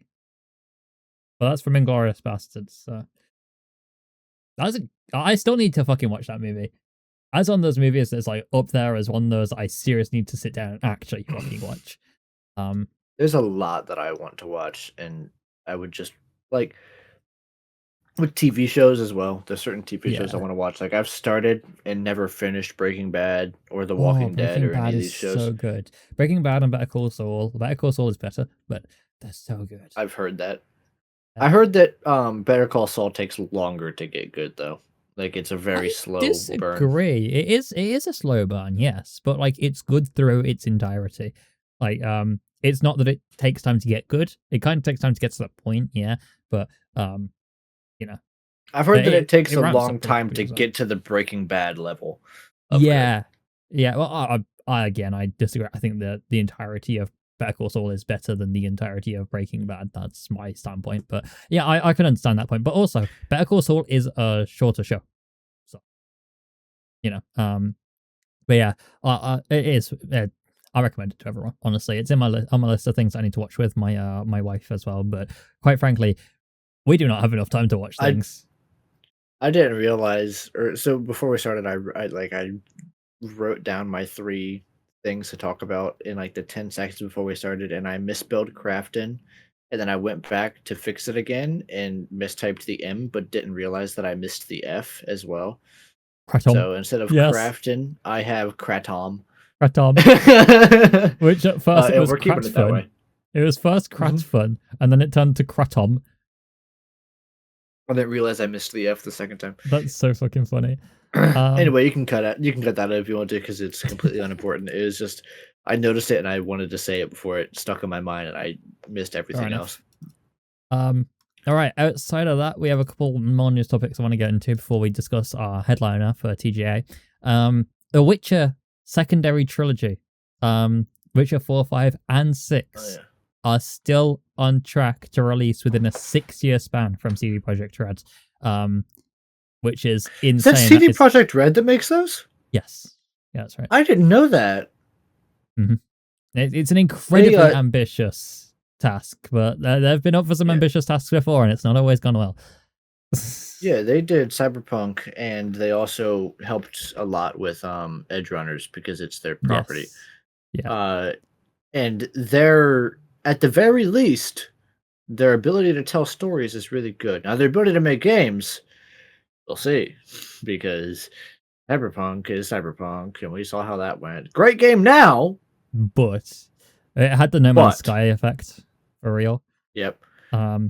Yeah, I keep seeing memes about that recently too, where it's like, did you guys see, like, it's like the guy he does his the eye and mouth dub over the logos of the companies. He's all over my YouTube, and he's so guys, did you see what No Man's Sky did? They for free release an update where you can walk around your spaceship and build inside your spaceship like a house. And they're like, they did that for free? It's like yeah, I love that guy. But yeah, basically, like those devs are insane, and I love actually having. Yeah. But it's like Fallout 76. The updates to Fallout 76 are all entirely free, which makes me so happy because these are expansions that would have been paid DLC back in the day. And some companies would still do it as paid DLC today, you know. But it's like, I love seeing. It's why the Labor of Love Award means so much to me from like Steam and the Game Awards. Even though the Game Awards is ass, you know, still fucking awesome. Outside of that, so I believe that Witcher 4 is set for late 2027 debut is going to be realistic. Are people still upset about that being a woman? I don't fucking know. I don't care. I don't interact with those kinds of people anyway, but yeah. Yeah, you were one of them, but you stay away from the fandom. Yeah, exactly. But yeah, so CD Projekt Red's game roadmap right now is Project Polaris, which is The Witcher 4, set for 27 to 28. Cyberpunk Sequel, which is Project Orion, set for 28 to 29. The Witcher multiplayer spin-off, set for 28 to 30. The Witcher 1 getting a remake, is for 29 to 30. The Witcher 5 for 2030 to 2031, and The Witcher 6 for 2033 to 2034. They also plan on releasing a new game in an original IP that hasn't yet been released sometime in the early 2030s. Which means they have their hands full. They have a lot of things, a lot of things to, you know, develop and do. Do they? I'm sorry to cut you off. Do they do like a showing of upcoming games and stuff at the Game Awards too, or is that? The Game Awards has a big segment for like upcoming games, which we'll discuss a lot of. I am really hoping that Fumito Ueda's game Project Robot gets another announcement there. Oh yeah, that's fair. Because if you don't know, I've definitely talked about it on the podcast already. Same guy who made Eco, Shadow of the Colossus, and The Last Guardian is working on his fourth game now, which is Project Robot. If you don't know how influential those fucking games are in the gaming industry, it's something else. Like, if you've played Shadow of the Colossus, the new one, like the remaster from 2018, that game originally came out on PS2. So old. It's crazy how old that is. But I think that Shadow of the Colossus is an excellent example of how you can use limitations of the hardware to your advantage. Like, Silent Hill did it accidentally on the PS1 with all the fog and stuff. The reason they added the fog was literally just due to hardware limitations. But And in some cases, it really destroys a game, like in Black Ops 2 Transit. Literally, exactly, yeah. Yeah. But yeah, Project Robot has, like, all of the other games are very old school, swords and bows, riding on horseback and running around on foot. Like everything's very medieval and like old school, like fantasy-ish. Mhm. But this new game it's called Project Robot. Looks like it's either based super far into the future or super far into the past within the pseudo timeline of everything. And I am really, really excited to see what they do with it. Like Absolutely. super, super excited Well- because placing it in a sci-fi fantasy instead of a like medieval fantasy setting with the way that he tells stories and the way that his games typically work, I am so excited to see him working on a PS5 with the power. Like the last game that he made, The Last Guardian, he started working on that with PS2 hardware, bumped it to PS3 when that released, and by the time it came out, it didn't finish until PS4 era. The default controls for that game, the jump button is triangle. Which you are so mad about, and it's so funny to me. Yeah. And like the game is still amazing. The AI is a little clunky because it was AI that started getting worked on back in the PS2, PS3 generation. But like the game is amazing. Very, very good. Very, very fun game. Really cool visuals, really cool story. I love Tariq. I wish I had a Tariq in real life. Trico, he's so cute. But very excited to see what they do with Robot. But you can go back on to whatever you were going to say. I decided to take a huge another side tangent to talk That's about one of my fine. interests. And fuck you. So. Do not find tangents in the slightest. Though that being said, I would like to say I love when the timeline is like you can kind of attribute it to like real world time, but then it's like completely also whack. Like I think Genshin is a good example of this. In my mind, Genshin is very much set around like the 1700s if you were to compare it to modern day time. But at the same time, like you have like airships, you know, steampunk airships. You have like a bunch of steampunk stuff. You have a bunch of like flying things. You know, you have all sorts of unique technology. And for some reason, Mavuika has a fucking motorbike, but we're not going to talk about that because that's just fucking stupid. Fucking dumb. I don't want a 1997 Toyota Corolla in my D&D game. Why not? Because when there were motorbikes in my Pathfinder campaign because it was funny, but they were secluded to one region and they were very magical. Exactly. But this bitch literally has just a leather biker suit and has a motorbike with flames that she spins around in circles. That's her entire playstyle, is she spins around a fucking motorbike. Like she picks it up and spins it around. That's her entire playstyle. And it pisses me off because the Archons are so cool. The gods of the world, gods of each element are fucking awesome. And then you have Mavuika, who's fucking stupid. Anyway, moving on from that, what else can I talk about? I think there was one or two other topics I wanted to discuss before we got onto TGA. Yeah, something here about the old Capcom IPs. I'm curious what you're talking about with that. So, Capcom intend to actually revive some of their classic IPs with new releases, remakes, and ports, which is really exciting to see considering how much they've been working on new stuff recently. They haven't given enough love to old franchises, but apparently Capcom isn't Earthbound, is it? Earthbound? I'm not sure. I don't think so, but that's for some reason the first one that popped into my head was Earthbound. But I'm almost sure that's wrong. Developed by Ape Inc. and HAL Laboratory, published by Nintendo. Okay. So, no fucking clue where that was from. But yeah, it seems like Devil May Cry is obviously big example, but they mentioned Tsushimoto. We get some new Ace Attorney. Well, Tsushimoto specifically mentioned Mega Man, Devil May Cry, and Good. Ace Attorney as examples of IPs that Capcom currently holds. Those franchises are not the only ones in the company's repertoire as of writing. Some We of better Capcom's... begin some motherfucking Dino Crisis. Oh, hell yeah. Give me that motherfucking Dino Crisis. I forgot yeah. that existed. Yeah, I forgot it existed as well, to be honest. Some of Capcom's classic hits that are due for a remake or a port to the current gen platforms include Ghosts and Goblins, Dino Crisis, Breath of Fire, to name a few. But yes, they have plenty of IPs to work with, and a new Mega Man game would be awesome in 2025, 2026. Absolutely. It would be 2026 now. It's basically the end of 2025. But yeah, I look forward to seeing new God of War, Capcom releases. I saw a couple God of War on one of my tabs. Sorry, I misspoke. Smosh has broken me. No.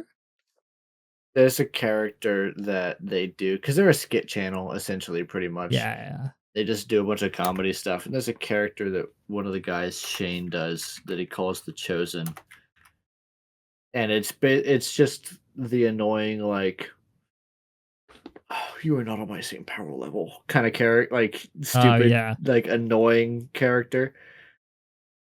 And they just play him as like a really nerdy, like just annoying piece of shit who thinks he's really cool, but he's super lame.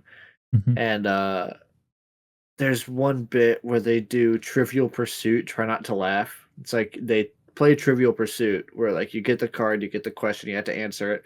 But the goal is to just make the other person laugh, not to actually get the trivia. That's funny. And I like that. If they laugh, you get to move, right? Mm-hmm. And they do it, and it's Shane and his buddy Spencer, and they're like my two favorite people on all of Smosh. They're so fucking funny. Yeah. They're both playing the same character. They're both playing the Chosen. And there's one where I think Shane asks, like, in character, how many pixels in a megapixel? And Spencer thinks for a second and he goes, not counting Mega Man 1 and 2. 16! And so many jokes from that video live in my brain rent free. So that's the same video where the clip, it went viral everywhere, where it was like, they're talking about the WNBA. Oh, that's never a good way to start a sentence. No, it's funny. And Spencer goes, and Spencer's like, I don't know what that is. Or they talk about the NBA. He's like, I don't know anything about the NBA. Oh, I'm just hearing it's like the WNBA, but all dudes. Like it's really funny. That's good. That's good. They make it so much funnier than I ever could because they actually are comedians, and I am just a loser on the internet. Yeah, I agree with that statement. Yeah, I looked up I hear it, and that's the thing that pops up. That's funny. I love when shit goes viral like that. The good stuff. It's better than shit like 6-7 going viral, that's for sure. Oh, for sure. But yeah, I think one of the last topics I want to touch on before we get into our headliner is how Bandai Namco are selling their Singapore studio to Nintendo. So the Singapore studio is responsible for Splatoon 3, Soul Calibur 6, Ace Combat 7, and Taiko no Tatsujin VR Festival. They'll be acquiring the majority of the shares, 80% of the shares, meaning that they will basically completely own the company and have control over everything. So that is pretty significant, to be fair, because Nintendo sucks ass. So rip that studio of Bandai Namco, I guess. Hopefully they can do something good with it. Hopefully they can do something good with the money. So you said they are only working on Splatoon, Pokemon, Tekken, and Ace Combat, right? Soul Calibur. And Soul Calibur. Okay, so they are not the branch of Bandai that has anything to do with Fighter Z, and that's all I care about. I respect that. Because you know they would fuck that shit up. Oh my god. But yeah, The Bandai has already put their fingers in it too much and fucked it up a little, but yeah, Arxis is working absolutely. to fix it. Yeah, I don't think I have any other like major news topics. I have a few more, but Evan took up basically our entire time talking about anime. So, but yeah, That's okay. You can cut so much of that if you want to. I mean, I might leave it's it in. all spoilers, so if you want to cut literally all of it, it would not bother me at all. I've already talked about 90% of it in other episodes anyhow. Yeah. I only had 2 other things to talk about. One of them we'll get into in the next section. I'll take my big rant about Yotei then. But they did make a visual adjustment to Skate 4. Because if you remember when it first released, everybody complained about the cartoony characters. Yes, yeah. They kind of fixed it a little bit. I don't know if you've gone and looked at it since the update or seen any of the comparisons, but the characters' faces actually have texture now. They're not like a perfect like they don't look like they've had Botox and they have perfect skin all the time anymore. They actually have some texture and blemish, and it looks like real skin and not like video game character skin. And then they added a bunch of new hairstyles and stuff that all look way better than the old shit. And you okay? Yeah, I'll get on to what I just saw in a second once you finish. Okay, chill. And they I think they added some new clothes and maybe like changed up the way the characters move just a little bit to make it look a little bit less fake. And they also added several new tricks. So they are actually adding new stuff to the game. You can finally do tricks when you're doing hand plans at the top of ramps. Oh, hell yeah. Yeah, and they added impossibles. But anywho, go on with whatever the fuck it is you just found. I do need to actually hop back into Skate again because I haven't played it in ages.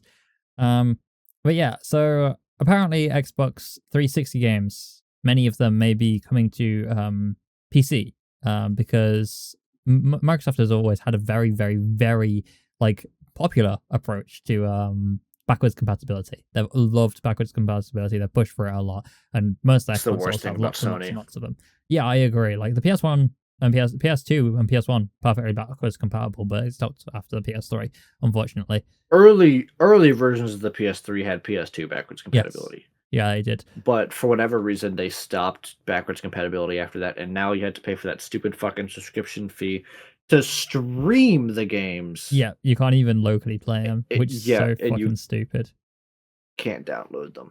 Yeah. Dumb. So fucking dumb. But yes, so with that being said, with the fact that like the next Xbox is supposed to basically just be a PC, it looks like with like similar architecture and stuff, it seems like we may be getting I'm just gonna go grab some water.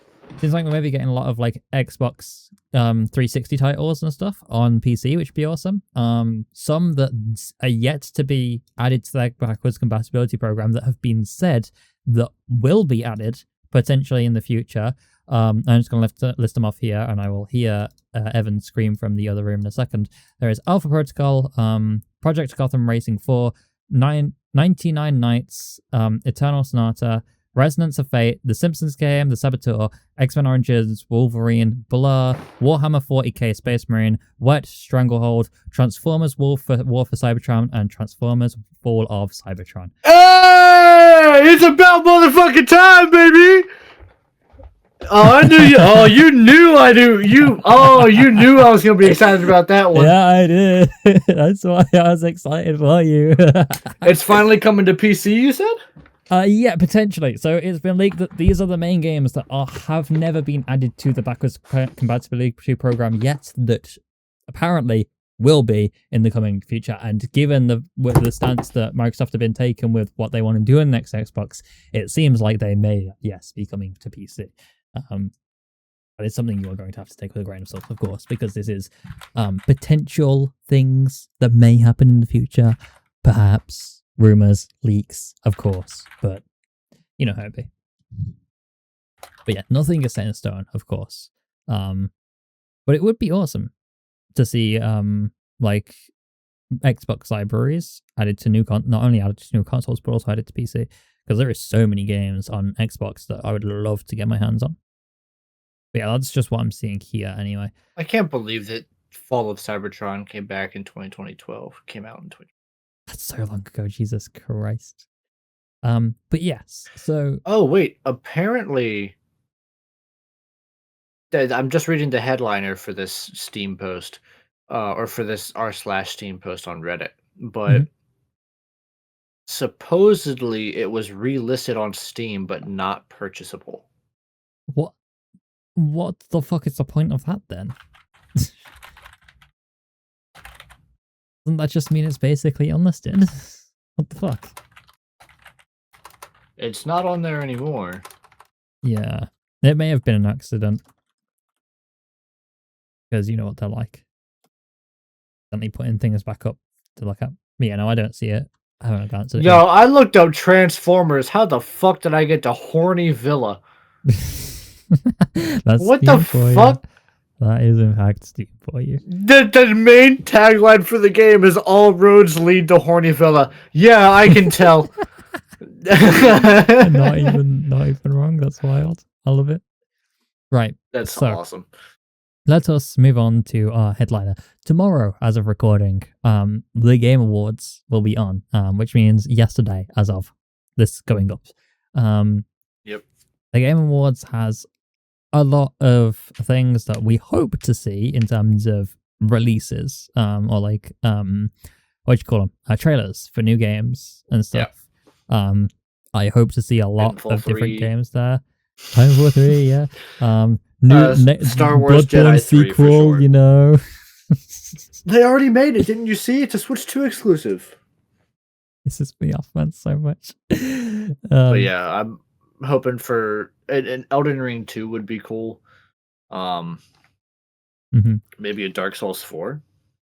That would be cool. I mean, it would be interesting if we actually saw Bloodborne remastered get announced, because there was a lot of speculation about that. We did discuss that in a previous episode as well, so that'd be fucking There's awesome. a lot of stuff that has always been like in the background, like stuff at Sony that needs remasters. Oh yeah. And every time there's rumors Every of something single new being made.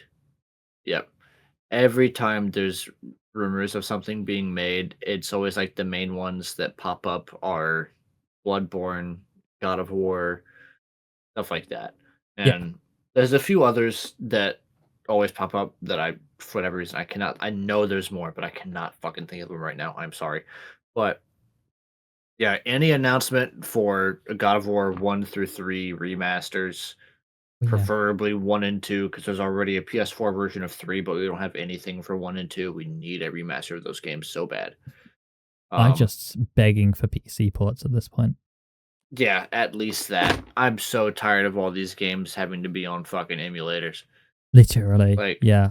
I cannot wait for Sucker Punch to finish up with Yotei, because I want a new Infamous game so bad. I want one so bad. Has that been confirmed, or is that still just rumors?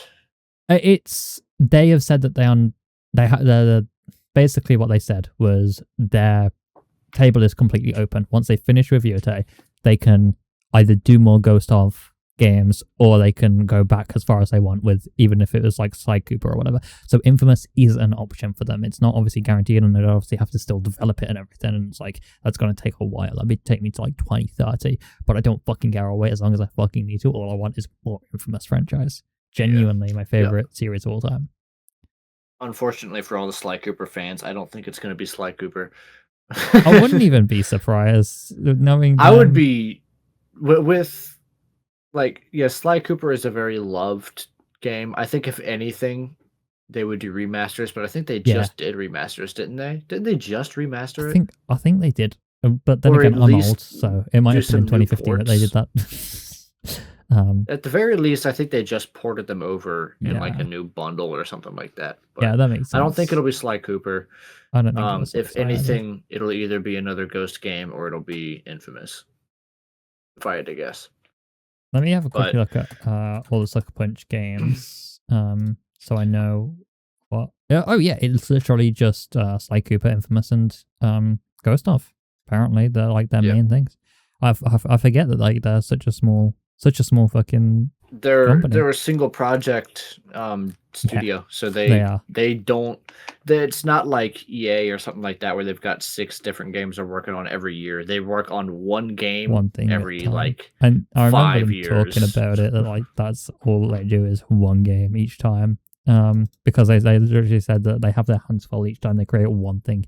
But yeah, I mean, if we look at their release schedule, 2025 was Yotei, 2020 was Ghost of Tsushima, 2014 was Second Son, 2011 was Infamous 2, 2009 was Infamous, and then before that, 2002 through to 2005 was Sly 1 through 3. So yeah, I would be expecting their release schedule for their last 3 games has remained pretty consistent, about 5 to 6 years. Yeah, I'd expect like a 2030 to 2032 release if we got a new Infamous game, especially because it would be a brand new. I'm sure it'd be a brand new title. It wouldn't be like it wouldn't be based in New Marais. It wouldn't be based off of like Fetch and Delson's story. It'd be a new thing. Though I wouldn't mind a sequel to Second Son. To be fair, I think that would go amazingly well. What do you mean? We got Second Light or First Light or whatever it was. First Light was very fun. I liked the light powers and the challenges were brilliant. Yeah, I do like the naming scheme of those 2 games, it being Second Son and First Light. It's just satisfying. But like those were fucking release titles on the PS4, man. Yeah, I know. It's been ages. It's been so long. And I never played First Light. I did play Second Son years ago, though. Mm-hmm. I do really like Second Son. Yeah, Second Son was brilliant. And to be fair, you can get Fetch's powers in Second Son anyway. Exactly. I think I was like, just didn't feel the need. If I didn't know how game development worked, I would hope for Infamous as a release title on the PS6. But the odds of that are basically impossible because, quite frankly, we are not getting that. Because it will take them until like 2030, 2022 to actually release a new Infamous game. Whatever the next game is, it'll probably take that long anyway. Yeah, there's a few games that I'm looking forward to. If we don't get anything at all for God of War during this event, like no even confirmation that they are definitely working on God of War 6, like nothing. If we get fucking nothing, I'm gonna be so upset. But absolutely. Outside of that, I'm waiting for an official like teaser or just an like pseudo announcement for Jedi 3 from Respawn, because that's the thing that they've been working on.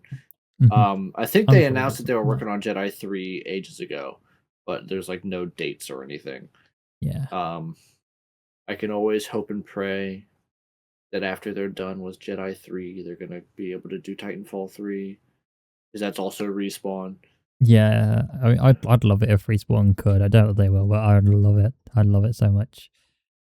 Yeah, and then there's a lot of games I would really love to see some stuff. I would love to see Rocksteady get an announcement for their next Batman game, because I think they are working on something. See, he has to bring it up every single fucking episode. He can't go an episode without it. Talking about games. Yes, we talk about games every single episode, Evan. That's how this podcast works. Whatever happened... Hold on. So yes, supposedly they are working on something Batman related. Yeah. But that was as of February of this year. So we will figure it out at some point. Anything ever come from... fuck, what was I just thinking of? Oh, yeah. Did anything ever come from the Teenage Mutant Ninja Turtles game? I don't remember. Unfortunately, on November 21st, 2025, The Hollywood Reporter revealed that Paramount was shelving the game in favor of a new family-friendly live-action movie. Produced by Neil H. Moritz. Wait, is the new movie going to be The Last Ronin as well? It says the new film will be the first live-action entry since 2016. It's taken the place of Last Ronin. I really hope they're not trying to make a family-friendly The Last Ronin movie, because if you don't know the story of The Last Ronin, 3 of the 4 turtles die, Yeah. And then the last one uses all 4 of their weapons to kick ass, and they end up figuring out that it's Michelangelo, who is depressed as fuck and very serious now. Yeah. It says the game's still in development according to THQ Nordic's website. They're currently still working on the game. But you know, THQ Nordic also suffered a fuck ton of layoffs as well anyway. Yeah. But yeah, there's been no announcement indicating that it's been cancelled. And so there's still hope that it could be published, but there's no window available, like release window. And nobody knows if it's even going to arrive or if it will just be killed. That does suck. Well, it's officially been over 2 hours of preamble. Shall we jump into the headliner? Yeah, absolutely. So, we're going to go through all of the important topics that aren't, best esports athlete. We will end on game of the year because that's how I like to do things, is ending on the big one. All right. So, best game direction starting out? Yeah, let's go for it. So the nominations for best game direction are Claire Obscure, Expedition 33. Unsurprisingly, Expedition 33 is going to be on basically every single one of these ones. Death Stranding 2, Ghost of Yotei, Hades 2, and Split Fiction. I am not surprised by these nominations in the slightest. No, Expedition 33 is just Split everywhere. Fiction. Yeah, Expedition 33 is probably on almost every single one of these. 100%. I wouldn't even be surprised 2... if it made its way into best esports athlete somehow. The only thing the nominee's name is going to be Claire. The only thing I've heard about Death Stranding 2 is that it just wasn't as good as the first game, and I didn't even like the first game that much. Considering the fact that the first game was absolute dog shit. It's a walking simulator. It's not a video game. Yeah, 90% of it was walking, but there was like enemies. And it's the most engaging walking I've ever sat through. So, like, it's bad when you say you sat through it though. I would like to say that in Death Stranding 2, fucking Kojima did make readers say pickle over and over again because he had like an absolute addiction to Peko, the VTuber, and so added Peko stuff to the game and then made normal readers say Peko over and over again, which is comedy. I don't care what you think about Kojima. I think that he's a fucking hilarious guy just for that. Yeah, I say what you will about the game, but I do love the idea of the amazing adventures of Norman Reedus and his fetus. That's a joke stolen from Slimesicle. That tracks. 5 or 6 years ago when they still made funny content. To be fair, Slime makes good content when he's in other people's videos. I don't even know he got into other stuff. Okay, now that we've had another jump cut. So best game direction. I know what your vote is for, and I do not disagree.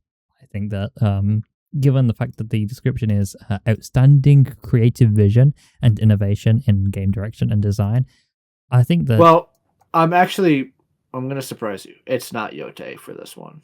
You picked Hades? Hades 2 is my go-to. That's interesting. I think that Hades is such... I've not played it. I've watched some gameplay, and I just from the visuals and everything, and just the actual, like in terms of game direction, just the way that it is the perfect roguelike, whichever one it is. Yeah. Right? Yotei, visually gorgeous. The combat system itself, like the stances / weapon switching combat system, is very unique to the Ghost games. Everything else about those games is copy-paste from the good Ubisoft games, but polished to the utmost degree. No, that makes sense. So I respect that. It's the same clear an outpost, kill the guy, move on. Clear an outpost, kill the boss, move on. Clear an outpost, kill the boss, move on. It's just on a much bigger, much better open world, and it's absolutely gorgeous, and it's actually fun to play, unlike Assassin's Creed. That's fucking real. So yeah, in Yeah. terms of this one in particular, Hades gets my vote. That's fair. Or are you giving yours? I voted for Yote personally. I honestly, I mean, Hades is crazy popular, but I'm not as big a fan of it as most people are. I think that it is it has really good principles as a roguelike. But like there are so many other roguelikes out there that just, as far as I'm concerned, are just so much better than Hades, because Hades is just a roguelike, right? It does it really well. It does the whole dying is progress kind of concept, which is really interesting. But like if you look at roguelikes, if I had to discuss like the top best roguelikes of all time, I would discuss Risk of Rain 2, I'd discuss Noita, I'd discuss what's it called? Slay the Spire. Arch Hero 2. Huh? What, you don't like Arch Hero 2? You don't play that on your phone all day? No, I do not play Arch Hero 2 on my phone all day. I play Toho on my phone like a fucking weeb. Thank you very much. Oh, I had my light on the wrong setting. Is this nicer or worse? It's so much better. Okay. Okay, good. I had it set to warm, where it's more of an orangey light, and I set it to a white light. Nice. All right, let's just try this one more time. So the video games I discussed, talking about the best roguelikes of all time, I talked about Noita, Risk of Rain 2, Slay the Spire, Brotato, Vampire Survivors. Those are the ones I talked about. I'd also obviously mention a couple of others, a couple of unique ones, stuff like Clover Pit, stuff like Bollatro. But Hades wouldn't even touch my list really, because the gameplay itself is pretty normal, all things considered, as far as I'm concerned. The combat is cool and satisfying, yes, but I don't think it's crazy innovative. I think that the innovation in the loop, like the death loop, yeah, but in the gameplay itself, it's just basic combat as far as I'm concerned at the end of the day. I praise it myself in the fact that, just from, granted, I said it, like, again, I've not played it, so I'm going off of vibes that I get from watching gameplay and like the reviews and the way that the people that yeah. It seems like that game is very much ahead of a lot of other roguelites in its ability that it really does feel like you can just get in, play for 20 minutes, and put it down. Yes, a lot of roguelikes have that issue where your run is either 5 minutes or 5 hours, and you never know what it's going to be when you start it up. I don't disagree, to be fair. I think that's one of the roguelites that has really kind of done a lot to fix that issue. Yeah, absolutely. Because like running, if you were like speedrunning, like casual speedrunning, the first game, you could get it finished in like 15 minutes. So yeah, I think that it is nice to actually have a game where you can play in a short space of time for once. That's a good dad game, I think. I think it's a good example to use. I think dad games are always the ones where it's like, oh yeah, if you have to run off and, help deal with your kids or whatever, if you only have like 20 minutes, whatever, to sit down and just relax for a minute, then yeah, games like that are perfect for that kind of person who doesn't have much time. Yeah, I don't disagree. All right. Next Best category. narrative. Best narrative for outstanding storytelling and narrative development in a game. Now, so this one is where my vote comes in. The options for best narrative this year are Clair Obscur Expedition 33, which I've not played, so I can't speak on. I imagine that one's going to win. Yes, Death I think Stranding 2. Clair Obscur is going to win most of these, to be honest. Yeah. Death Stranding 2, which is just not... Nah. I've not played Kingdom Come Deliverance 2. I've heard good things. And Silent Hill Elf, I've heard, is an amazing story. I think that this category, I think this category is between Expedition 33 and Silent Hill. Yeah. I don't think Ghost of Yote is going to be considered because it's not an incredibly unique narrative. Yeah. Like that's the interesting thing with Yote and Tsushima is I love these games to death. They are two of my favorite games ever. If you go into these games expecting something that is going to subvert your expectations for video games, you're going in for the wrong reason. Mhm. They are the epitome of we want to make a game that is fun. We don't want to Yes. make a super talky, thinky drama that is essentially a TV show that has some gameplay to it. Like, and people still, which is just so entirely wrong with these games, people Mm. still try and complain about it being a walking simulator or like an interactable movie, and that's not what it is. It's gorgeous, and you spend 90% of the time in that game walking around, and it's a meme with the game within the community that there is so much shit to do in Yote that people spend 20 hours in the game and still haven't beat the first chapter. Like, that was me. I've put 60 hours into this game. It took me like a little over 20 hours to finally get out of like the first area and like start going to do shit. Like, I made it up through bunch and I did everything I came across. I did it all. I went and I found every shrine I could before I left my area. I 100% did the area and then moved on. And gameplay, that's the game that's going to get the best gameplay for me, and best art design is 100% Yote.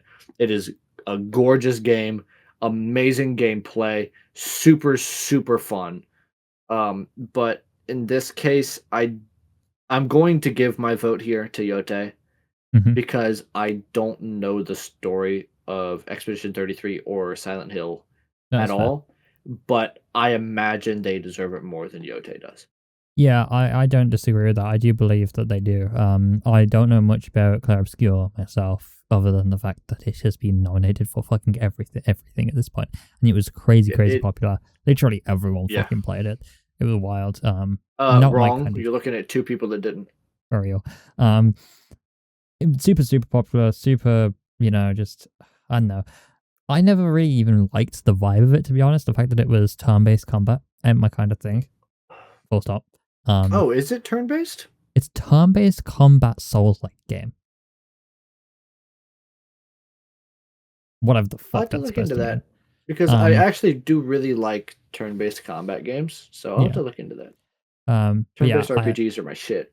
In my opinion, I think that Silent Hill has to. It would be the slot for this best narrative. It is a gorgeous game anyway, and it is nominated here for a very good reason. I haven't seen much of the others, especially not sort of like Kingdom Come Deliverance 2. I heard a couple of decent things about it, but not much.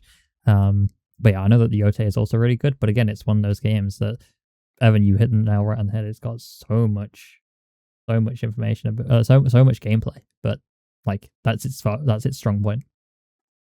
Yeah. Quick pause. I spilled a big poopy. Well, we have returned. Back to best art direction, the next category.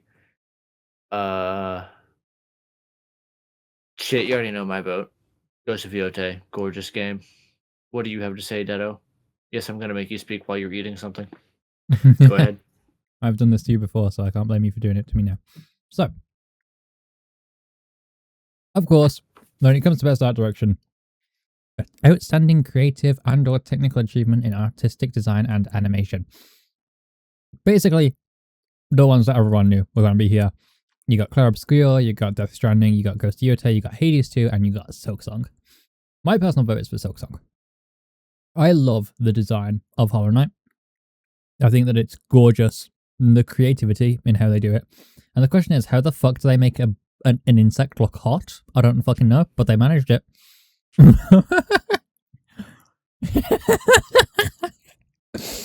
Maybe to you. And you know what? Some people think that Atsu is ugly, so to each their own. But yeah, I love the design of Hollow Knight. I've always liked the vibes of Hollow Knight. But yeah, a very, very gorgeous game. Like, it's just stunning. I love it. I love the design. I love the way they've done the artwork for it. Everything else, it's like Death Stranding doesn't have an art direction. It's called realistic. It's called UE5. Clair Obscur is very, very pretty from what I've seen. Ghost of Yotei is gorgeous. Just that little thumbnail right there for Clair Obscur just looks so cool. Absolutely. But yeah. For me, Yotei takes it everywhere except for the map. Like, not like the physical space, like the open world that you go around. The open world is gorgeous. Yeah. Like, the environments are gorgeous. Menu thing. The actual map menu is fucking terrible in Yotei. Funny as fuck. Like, I wish that I could just easily pull it up for you, but I own them on PC. Yeah, I'll pull it up in a second. I'll have to send you screenshots right after we're done here, because we're not going to be on here too much longer. Right, I'll just show you screenshots. The Ghost of Tsushima map is so good. You start out the game, and it's like mostly white and really light grays with the outline of the island, and you can see the 3 different sections of the island you're able to go to. And then as you clear the island, the spots that you have cleared become this really dark gray. Yeah, I'm seeing that. That looks really pretty. Yeah. Look at Ghost of Yotei's. No, let me look at Ghost of Yotei's. Yotei's is all white, and then when you clear it, it becomes a different shade of white. It's like a white and grey. And like... Yeah. I love the way that Tsushima's, it's very, very obvious where you've explored. It's very, very clear to you. Yeah. And like, by the time that you're finished with Yotei and you've explored the whole map, it looks fine. Yeah. But when you first spawn in and you have this giant sheet of white, and then you move to the first location and you still have this giant sheet of white. And there's very little visual change. I was, for the first like 10 minutes that I opened it up, I was really worried. I was like, oh no, is this game going to be really small? It feels like the map is really small. Because I had no way of judging how much I had actually moved effectively. Yeah. They really dropped the ball with that, goddamn. Especially they dropped the ball with Tsushima's map was. Yeah, Tsushima's map is so nice and streamlined and like contrasted effectively, and they just really dropped the ball with that on Yotei. That's like one of the only legitimate issues I have with the game, is that like, in a way, it's beneficial because it makes you think the map is going to be a lot smaller than it is, and then you actually get to see, holy shit, there's a lot of stuff here. But on the other hand, fuck, man, the map looks like shit. Yeah, no, I'm with you on that. I'm 100% with you on that. See, Hollow Knight doesn't have that problem, which means that it wins. Okay.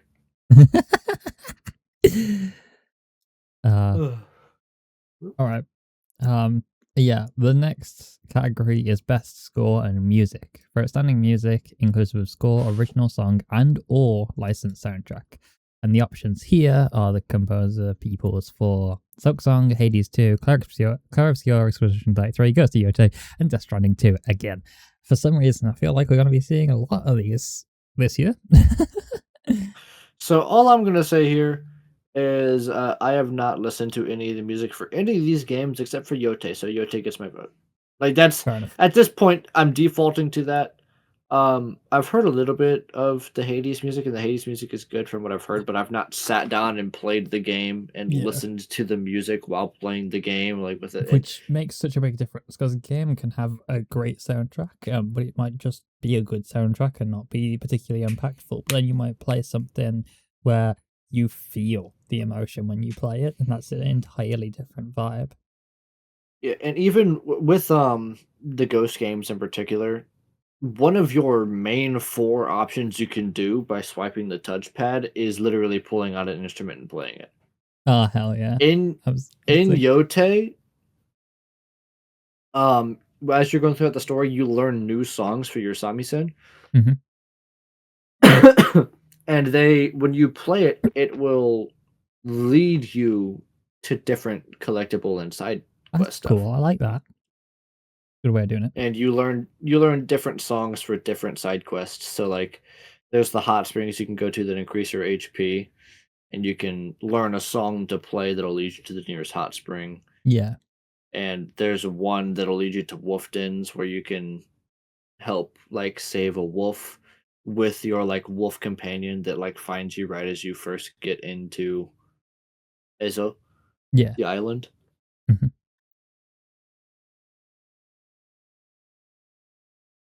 And by the end of the game, when you complete all of the wolf dens, you actually get to just summon the wolf at any point in time by playing her song. Oh, that's awesome. I like that a lot. Really neat. Yeah. Where you going, Barrel? I've heard music from every single one of these games. Obviously, some much more in context, some much less. I know the music in Yote is very atmospheric. Like it really sets tone. It fits the vibe, and I love that. And it is very pretty. Death Stranding 2 again, like yeah, it's good, but I can see why it's here. But so many other games deserved it much better. Obscure again. I've heard some of the tunes, and some of them are gorgeous. But of course, I don't know the feeling of like what it's like in the scene. Hades 2 has some really good pieces of music. Hades has always been very good at that kind of music side of things. But holy fuck, does Silksong's tone get set so goddamn well by the music. I think that Hollow Knight music is very, very widely known, and a lot of people use it in their YouTube videos and stuff, and for good reason as well. It's like what's it? Mike Tyson Punch Out music gets used a bunch, and like funny enough for me to mention that, but for good reason. The vibe of it is perfect, and yeah, I think that out of all these games, the way that Hollow Knight uses music as storytelling narrative, and like when you enter a boss fight, you know you're in a boss fight. The way it fucking plays the tunes, oh, gorgeous music. I am very much There it goes. Sorry, my chair was fighting with me. Yeah, nothing. Couldn't tell. Chair drive malfunction or something like that. I'm on carpet with a rolly chair. Oh yeah, I mean same. Doesn't work. But yeah, so my vote It's is nice. for Silksong there. It's nice when it doesn't roll when you don't want it to, but then it sucks when it doesn't roll when you want it to. It'd be like that sometimes. Yeah. But yeah, I've not listened to any of the Silksong stuff. I kind of unfortunately stay away from Hollow Knight because it's just kind of, I don't have the time to sink my teeth into a really, really hard game anymore.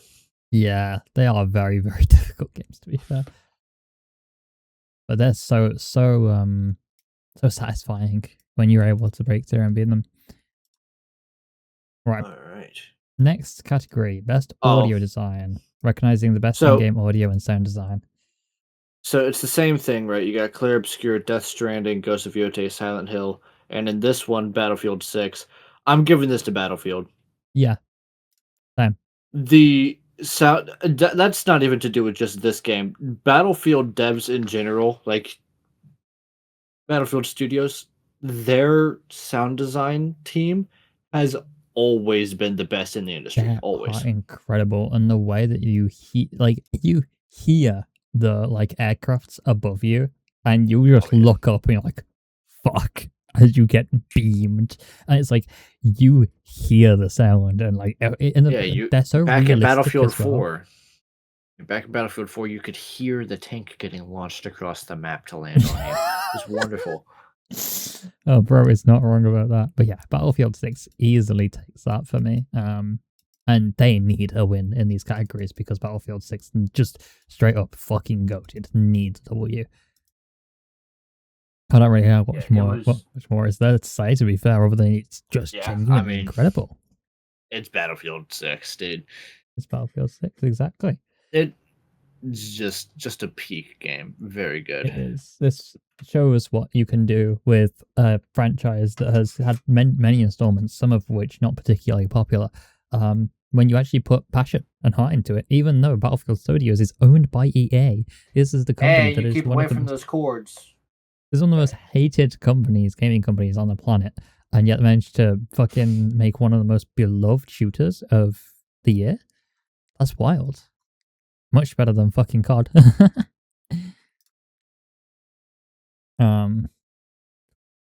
Next one is best performance. Are we doing that one? I mean, the only person on this list that I actually, because 3 of the 6 are all clear obscure. One of them is Silent Hill. One of them is Indiana Jones with Troy Baker, which, to be fair, Troy Baker probably did do the best because it's Troy Baker. And the other one is Ghost of Yotei Erica.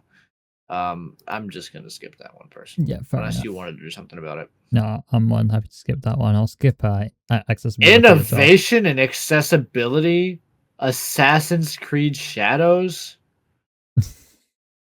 No, this is going to Doom. Yeah, no, I put it for Doom as well. Did you play the Dark Ages? Yes. The fact that you can change the entire game's speed in that shit is insane. It's incredible.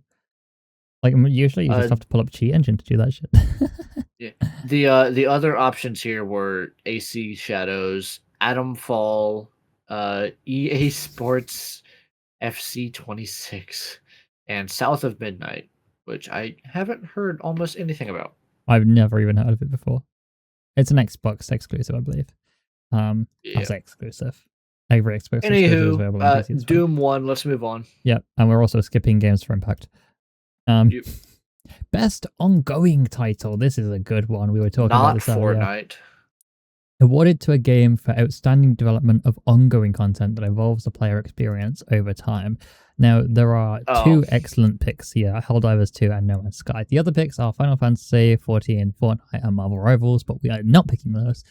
Final Fantasy is a reasonable pick if you pick that. Marvel Rivals is slop. Fortnite is slop. Final Fantasy, I didn't play it because, oh my god, I don't want to play the other 13. Literally. I think that while Helldivers 2 does deserve a lot of credit here, especially since they shrunk their game size by like 130 gigs or something like that in like a single update. I think No Man's Sky has to take this because it's been going on for so long. That it's finally getting its wage stream like recognition that it should have been getting for the last few years. I've been playing it. Last time I played it was ages ago, but I love No Man's Sky. I played it so much when I did play it. When that was my hyperfixation. Here is where the next category is where it goes to Helldivers. Best community support. That's got Baldur's Gate in it as well, though, to be fair. But I don't disagree. I didn't hear shit about Baldur's Gate 3 this year. Like, it won Game of the Year, and then I haven't heard anything. Did they release anything new for that game? They released new stuff. All? Yeah, a lot of new stuff, to be fair. Okay, cool. I don't play. I just hadn't heard of any new classes or anything, and I was waiting on new races and classes and backstories and stuff to come out before I tried to play it again because I didn't like the baseline sets that they had. Yeah, that's fair. That's fair. Plus, I think you can only get like level 12 or level 14 in that game at a max. I think it's level 12.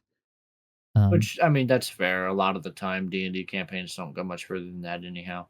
It would be nice if they gave you the opportunity to get a little bit further than that, though. I think that level 17 is a good place to stop for, like, if you've got a game where you can continue playing it, because level 17 is, like, where you get your penultimate major buff on most classes, on pretty much every class. So, level 20 is literally godlike, though, so it makes sense why they don't have that. But yeah, Helldivers 2, that very goes much to Helldivers for me. Easily. They have been so, like, supportive with the community and actually listening to feedback and stuff. And like I said, they updated the game and shrunk the file size, the entire game size down by like 130 gigabytes in a single patch. Yeah, because it was an optimized as fuck, but still, that's wild. That is. Yeah, other companies that are bigger, have more money and more opportunity to do stuff like that don't even try. So yeah, literally, they don't even give it a chance, which is wild. It just shouldn't be the case. Next category. I'm just kind of trying to run through these because we got a lot to get through. Yeah, we do. This one for you, I know what you're giving it to. Game is a brilliant one. Somehow You're going to be Clair running this here. to Hollow Knight. Oh, easily. Clair Obscur is indie. Which quite a lot of people are mad that Clair Obscur has been put here, because Clair Obscur had a budget of like $20 million and worked with a big fucking studio to get it to work, a big fucking company at least, to get it to be like what it is today. So a lot of people are mad about Clair Obscur Expedition 33 being put in the independent game category, and for that reason, I don't know if it will get picked. And half the reason why I'm saying that is because Clair Obscur is going to get picked for a bunch of other like positions too. A few different categories for sure. Like it's going to win multiple other categories. So it'd be really nice if they take this category and give it to Team Cherry, Supergiant, to the guys who developed Ball X Pit, whatever you want to say it, Ball X Pit. I've heard good things about Ball Pit. I still need to play it properly. But yeah, I've not touched it at all. It's if you've ever played there was I think it's Pin Out or something like that on a mobile. It's basically that, but as a roguelike, and better. But yeah, I used to play that quite a bit on my phone. But yeah, I quite like the vibe of Ball Pit, so I wouldn't be mad if it went to them. I definitely think Silksong 100% deserves it here. The other options are Absalom and Blueprints, but I don't know enough about those to comment on. But yeah, I definitely think that Hollow Knight deserves this one. My vote is going to Blueprints for this one. Oh, fair enough. Blueprints was... I didn't play it. I watched Wade, Lord Minion 777 from the Markiplier's friend. Mm-hmm. I watched him play it because he talked about it so much on Distractable this year. That was the one. Okay. And I watched his whole series on it, like every video he's made, and it is so good.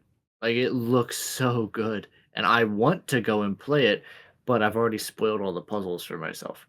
It's essentially the whole idea of it is it's a roguelike, right? Yeah. So you are left this house by your grandfather or whatever the fuck the storyline is. But the main premise of the game is that you walk into the main room and there are, I believe, there's 45 different rooms for the layout of this house. And when you first walk in, all the doors are locked, right? So you walk in, you've got a four-way, right? You've got the entrance at the bottom that you walk in. You got two doors on either side, and you got one on the other side on the original foyer when you walk into the building. And when you go up to the door, you get a room layout to choose from. You get like a few different that'll have different shaped room, whether it's an L corridor, a straight hallway, a four-way hallway, three-way, whatever it is, right? And you pick that room, and the goal of the game is to fill every space with a different room. Yeah. And as you're going along, certain rooms have different puzzles. You have a certain amount of steps you can take. So you like every time you step is you moving from one room to another. So you can only enter and exit rooms so many times before you run out of steps, and it forces you to end the day. Barrel, no. And by the time it's like done and you've gotten everything figured out and you get some permanent upgrades and stuff, you unlock an extra room outside of the house that you get to pick, I believe, at the start of every day that will like give you a different buff or something like that. Yeah. And all of this stuff together, like by the time you get to the end of it, it's just such a well integrated and very, very unique game. And I love it so goddamn much. That's fair. I really want to play it. I've just not gotten around to it. I think that's a brilliant pick then as a game for best indie, which is completely reasonable. I mean, the next category, best debut indie, actually contains Blueprints as well. This one's going to Dispatch for me though. Yeah, it also has Dispatch as Despelote. I don't even know what that one is. And Clair Obscur Expedition 33 again. Yeah, this one's going to Dispatch for me because that game was so it just surprised me a lot. I hadn't heard anything about it. And then Yeah. it came out, and it's got Young Gravy and Jacksepticeye and Moist Critical and like all of these other fucking Aaron Paul from Breaking Bad. Jesse Pinkman plays the main character in that game. Like, I love it. all of these random, well, not random, but all of these huge names that I've known for years, and like they're all working on this game. I had no idea, no clue. And I watched Jacksepticeye play the whole game. Again, I've not actually played it myself. I hardly have time or money to buy and play video games anymore, so I Yeah. just watch stuff while I'm doing other things. But he I really enjoyed his playthrough watching it, and just the characters, the way everything is written, the way the story unfolds. It's just a brilliant game, and it is a Telltale style game, which I know a lot of people don't like because it is essentially just an interactive movie. I know a lot of Yeah. people don't like that. I really don't mind as long as the story is good. No, absolutely. I think And the story is such an important fucking part of it as well. the gameplay segments are fun too, because you get access to a team of superheroes that you get to control and send across the city, and you'll get little blurbs that pop up, kind of like Plague Inc. style. And you have to click on it, and it'll tell you, this is what's happening in this section. Here's how many heroes you can send. You have to pick the right heroes for this job to send them there. Yeah. But you've only got so many heroes, and you've got this whole city to protect. So it's about managing and trying to get people in. It's all based on chance and like skill trees and stuff, and it's really neat. They took the theme and they turned it into something that's actually pretty cool. Yes. No, I respect that. I like that a lot. The gameplay segments were a lot more interesting than I thought they would be. That's actually pretty cool. It's good to see. And there's a scene where one of the characters masturbates. So like I know a Oh lot of hell players yeah! like that. Bet you love that. One of the part. female characters said that. Oh, then you didn't love that part.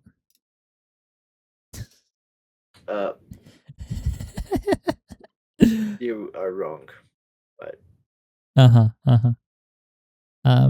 but yeah, oh,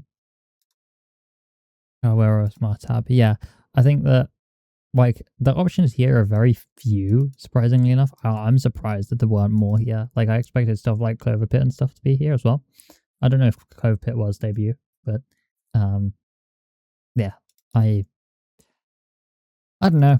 I think that Claire Obscura is probably going to win this one, unfortunately. It should definitely go to Blueprints of Dispatch, but I doubt that they're going to be picked over fucking Expedition 93 at this point. Doki. boy. I'm actually going to talk about this one, surprisingly enough. The next category is Best Mobile Game. It's not Destiny Rising. The options are Destiny Rising, Persona 5 The Phantom X, Sonic Rumble, Umamusume, Pretty Derby, and Wuthering Waves. I've given this one to Umamusume just because funny horse car racing game. That's all I have to say on that topic. There's nothing more. I don't know anything about any of these. I didn't even know Destiny Rising was a thing. I only know Wuthering Waves because of you, I believe. Yeah, probably. Because you don't like it. I don't like it, this is true. So imagine a gacha game that's based around horse girls and racing them and training them. But it's like the horse girls are like real horses from like half of them from 30 years ago. And like these are actual real horses that were actually raced in horse races, but then they took them and made an anime out of them, and then they took that anime and made a mobile gacha game out of it. Yeah.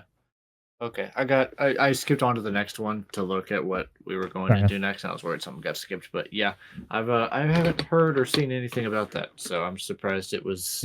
There are so many memes. I'm surprised you haven't seen them. I stay away from that weeb shit unless it's Attack on Titan or Naruto. I mean, come on. Fair. Next section is VR/AR. I didn't play any of these. No, so I didn't play any of these either, so I'm gonna skip that if you want to. Yep. Especially since the next one is Best Action Game. Why the fuck is Yote not in here? Whoa. Fair enough. The options for the best action game are Battlefield 6, Doom in the Dark Ages, Hades 2, Ninja Gaiden 4, and Shinobi Art of Vengeance. I think that I feel like Battlefield Yote 6 falls more under RPG though, doesn't it? I mean, I guess. It is an action RPG, but still. Yeah. Battlefield 6, I feel like, doesn't belong here. It's the multiplayer game. Yeah, I think that Doom in the Dark Ages is probably the pick here, to be fair. Because Yeah, Doom that's always what I was is thinking. absolutely fucking goated. Like, Doom just slays. And the I fun was didn't get to. intentional. I never got to beat this one because I only ever played it at a buddy's house so far, but I'm definitely Yeah. going to get it and beat it for sure. I cannot I blame you. loved the first two games. Yeah, Doom is fucking goated, man. Doom is always fucking goated. Ah, here you go. The reason is because the category Yes. 2 is Best Action Adventure Game, which includes Death Stranding 2, Ghost There Yote, it Hollow Knight is. Silksong, Indiana Jones and the Great RTX 5090, and Split Fiction. Yeah, I don't know what they're talking about with Death Stranding 2. That is not action adventure. That is walking adventure. Literally. But yeah. Ghost of Yote, thanks. Goodbye. Fair enough. I picked Hollow Knight. Of course I did. That shows what kind of people we are. Yeah, Yote, if you've not played it, play Tsushima first, just because it's cheaper, and if you don't end up liking it, I mean, I do think overall, I think Tsushima is the better game. But I really, really like Yote as well. It's really high up there for me. That's fair.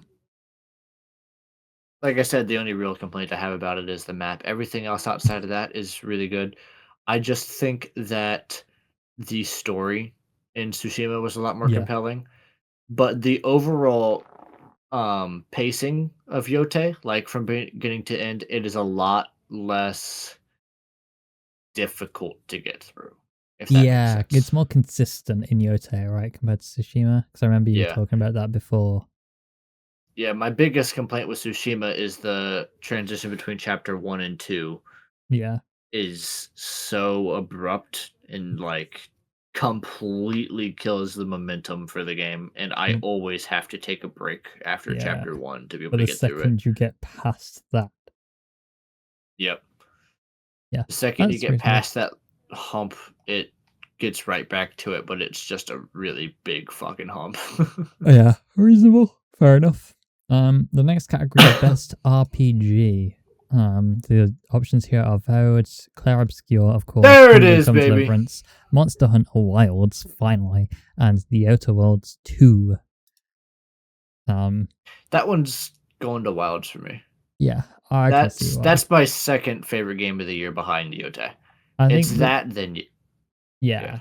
I think the only downfall to Monster Hunter Wilds was the Denuvo anti-cheat that they incorporated into it, because of course big company has to put Denuvo into it and shred the performance on PC, meaning that it was like you had to have so crazy beefy PCs to be able to brute force the way through the fucking dog shit Denuvo on that, which sucks so bad. That's the biggest issue.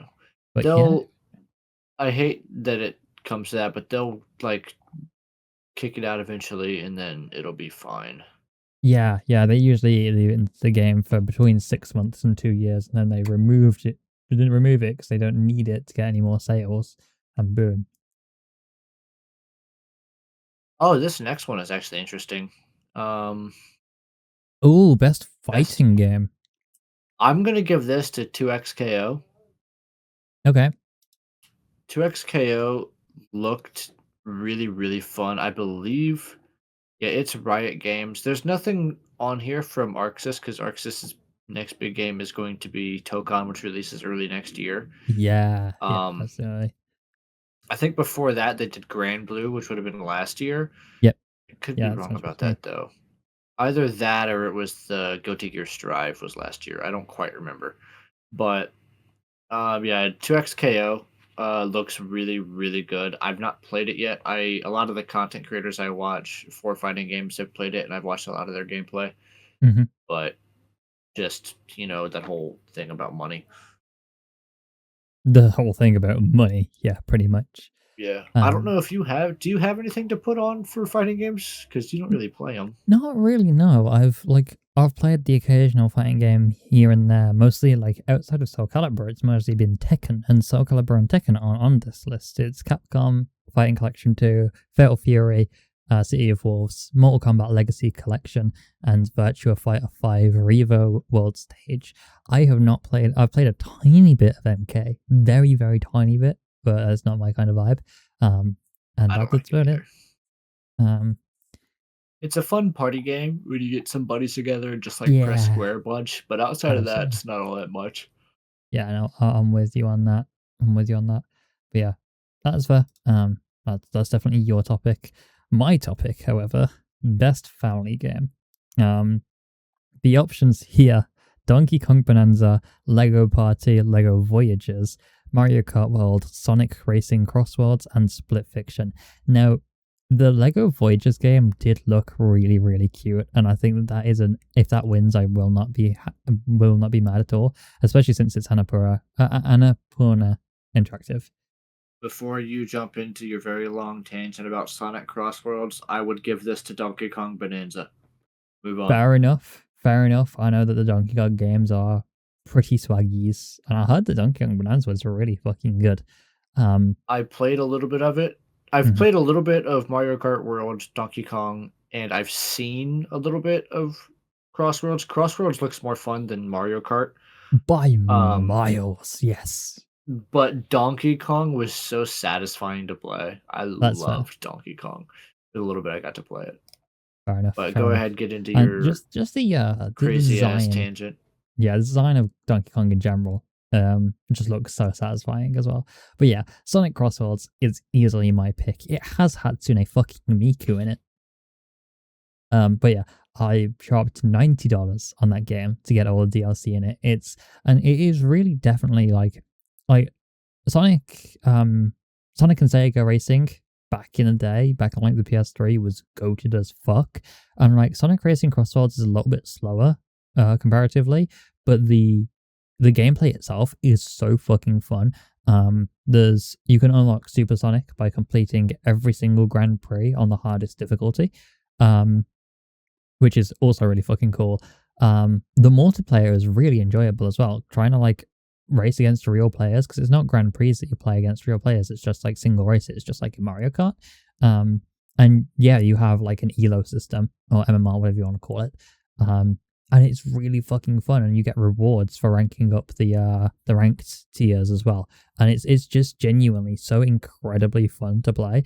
And it's really easy to just like dock my ally, for example, down on the TV downstairs, and just connect a couple controllers, and then I can play as Hatsune Miku. You know, my sister can play as Ichiban from Yakuza. You know, if my niece wanted to play as any of the characters, she could, but that includes like SpongeBob characters are in it, Minecraft characters are in it. You know, if you want to play as Steve, if you want to play as Patrick from SpongeBob, you can. If you want to play as Amy, you know, from the Sonic universe, they have a bunch of characters from Sonic universe. So there's something. They have a bunch of characters from Sonic in the Sonic game? No way. Yeah, for real. But like they have quite a few. They have like Cream and Cheese. They have Big. You know. They have all sorts, and of course Metal Sonic and Shadow and all the good ones. And they also have a couple of pirate variants of them as well. It's an incredibly fun game. It's pretty damn innovative, all things considered as well. And again, it has Hatsune Miku in it, Hatsune Miku songs, and some of like, and like when you hover over like the different characters in the menu, and like when you click to play as them, the menu music changes, which means I get to hear Miku singing the tunes that are normally just like instrumental in the menus, and when she wins, she does it too. What's not to love? I'm a happy boy. Crossworlds is an easy take for me every single fucking time here. I think we can skip the next one because it's just going to be the same spiel from you. We'll obviously skip the sim one because I don't think we play sim games. So sports or racing is just a bunch of sports games, and then Crossworlds is there. Multiplayer. Oh, best multiplayer is a good one. Where Battlefield should have been in the first place. I might. Man, this is close for me between Battlefield and Elden Ring. That's fair. I picked Arc Raiders here, but this is a really this is a really diverse selection. I can see any one of these winning. Yeah, I don't get Peak. I never thought Peak looked fun. It was very popular. That's all I can say. Yeah, Not really my kind of vibe, but was Repo not this year? I don't think so. Let me check because I have it installed so I can have a look. Repo store page. It released in. Oh, it did release in February of this year. So I am surprised that's not here. How is it especially with not how- Repo? Like this has 111,000 reviews and is overwhelmingly positive. That's above 95% positive review. How did Peak is that beat not over here? Repo? How is that not here? That actually makes me really annoyed. Like, out of the Friend Slop games, it definitely should have been Repo over Peak for sure. And that's I hate that genre title. I don't know if there's another genre title for it outside of Friend Slop, but that's such a negative title for most it. people just call them Friend Slop. Because it's not even well, Peak might be slop, but Repo definitely isn't slop. But yeah, I mean, I haven't played or seen nearly anything on Arc Raiders really. Battlefield 6 is, although really great and really, really fun, is still just a Battlefield game. Yeah. Elden Ring Night Ring being a multiplayer pseudo roguelike FromSoft Souls-like game is crazy. And I don't know how they ended up making that work as well as it did. Yeah, no, I was surprised by how well they made that work out. But yeah, I've seen. I think that Arc Raiders is the first ever good extraction shooter, which is very difficult considering extraction shooters are a very difficult genre to pull off. But yeah, the gunplay seems super satisfying. Exactly. They actually care about the game. They put passion into it. They listen to the community. They try to make it balanced. They try to make everything work. And yeah, it's the gunplay, the visuals, all of it. It works really fucking well. So yeah, I think that Arc Raiders is my pick here, 100%. But it's close. Ooh. It's close. This is a really diverse category, and like I said, I can see any of these winning, including Split Fiction. Yeah, that's funny. Best adaptation. A Minecraft movie. It's between a Minecraft movie, the Devil May Cry show, the Splinter Cell show, Last of Us Season 2, and Until Dawn. Oh my god. I'm gonna give this unironically, because I loved it so goddamn much. I'm giving this to a Minecraft movie. Darn, no. Was it? No. Did it have literally anything to do at all with anything Minecraft related? On a surface level, yes. Was it even remotely in the slightest way good? No.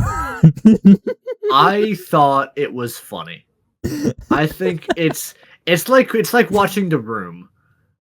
You know? Yeah. It's so bad it's good. You can't not love that movie. Yeah. Like, it's good for all the wrong reasons. That is Like, reasonable. One of the characters in that movie legitimately says, "I'm gonna have to unalive you now." That's a fucking line from that movie. And oh my god. Jesus Christ. So funny. So goddamn funny. Yeah. I love that movie. No. I haven't seen the Splinter Cell show. The Last of Us has. I've not watched literally anything else on this list. Last of Us has the worst casting possible for that one girl. I haven't seen the Until Dawn thing, so I'll have to give it to for Ellie. Yes. Yeah, she looks nothing like video game Ellie. I think they did a really good job with Joel's casting. I think. Oh god, what the fuck is his name? Yeah, I agree. Pablo Escobar. I can't think of his name right now. Yeah. No, wait, no.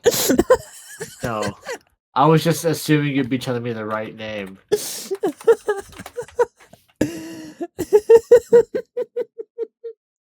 You fucking dick.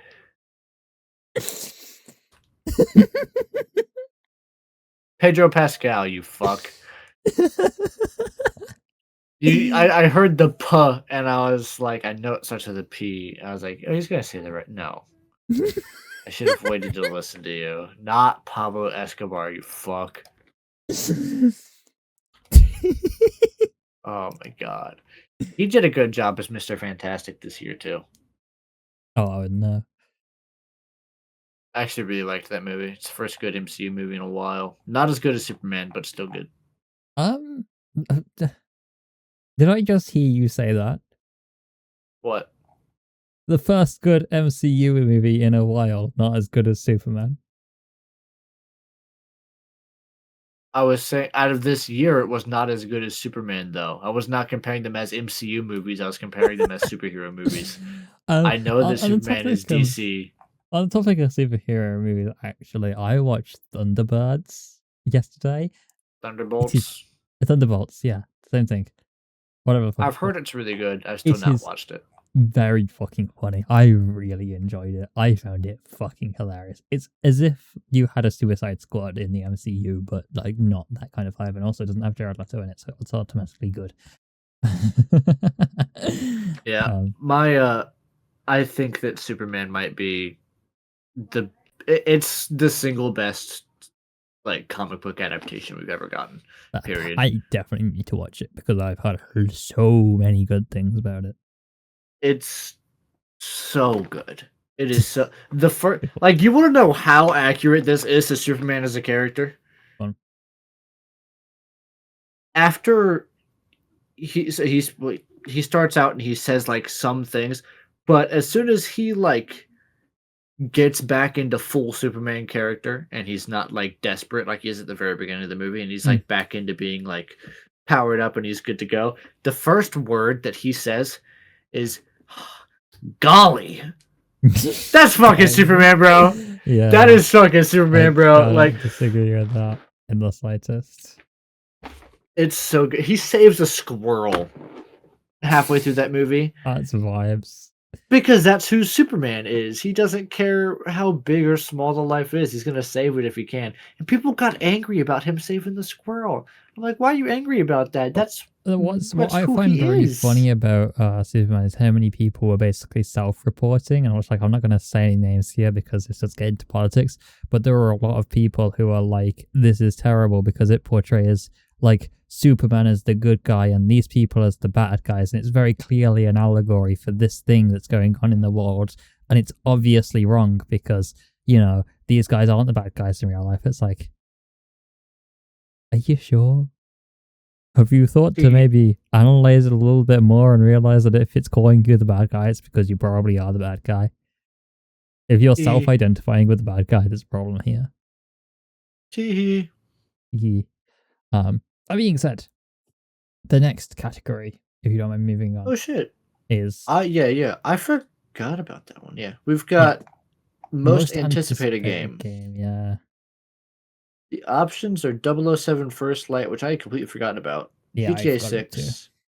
No Marvel's Wolverine, which I had almost forgotten about at this point, considering how long it had been since we've seen fucking nothing. Resident Evil Requiem. Oh, that was The Witcher. When that was unveiled. Oh, there was so much hype around it. I fucking haven't heard anything about it. Oh, it was unveiled as one of the last like major game showcases, the one that like Steam pushes for. And yeah, it was the last thing. Everyone was like, oh yeah, we're gonna go see another Resident Evil game. We're gonna see another Resident Evil game. And then like they built it up for the final trailer. They built it up and built it up and built it up.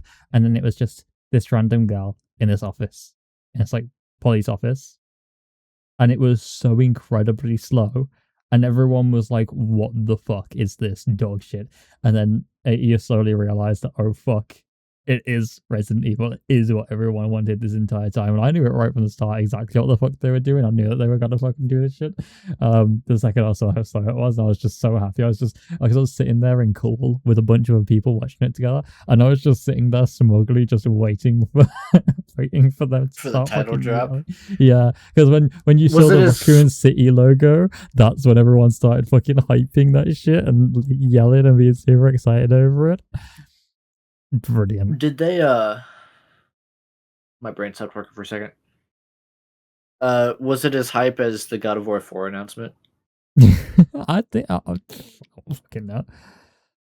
I remember the God of War 4 announcement when they first announced that they were rebooting it in Yeah. Norse mythology, because you spend a good minute of the trailer just like with Atreus, and like it doesn't really show you anything, and then Kratos, you just see a silhouette. I And you remember hear his this. voice, Yeah, and that's then he exactly what it steps was out, like. and you see the white skin and the tattoo, and everybody was like, "Oh!" That's basically exactly what it was like. It was brilliant. And then, of course, we haven't mentioned it yet, but the last game here is The Witcher 4.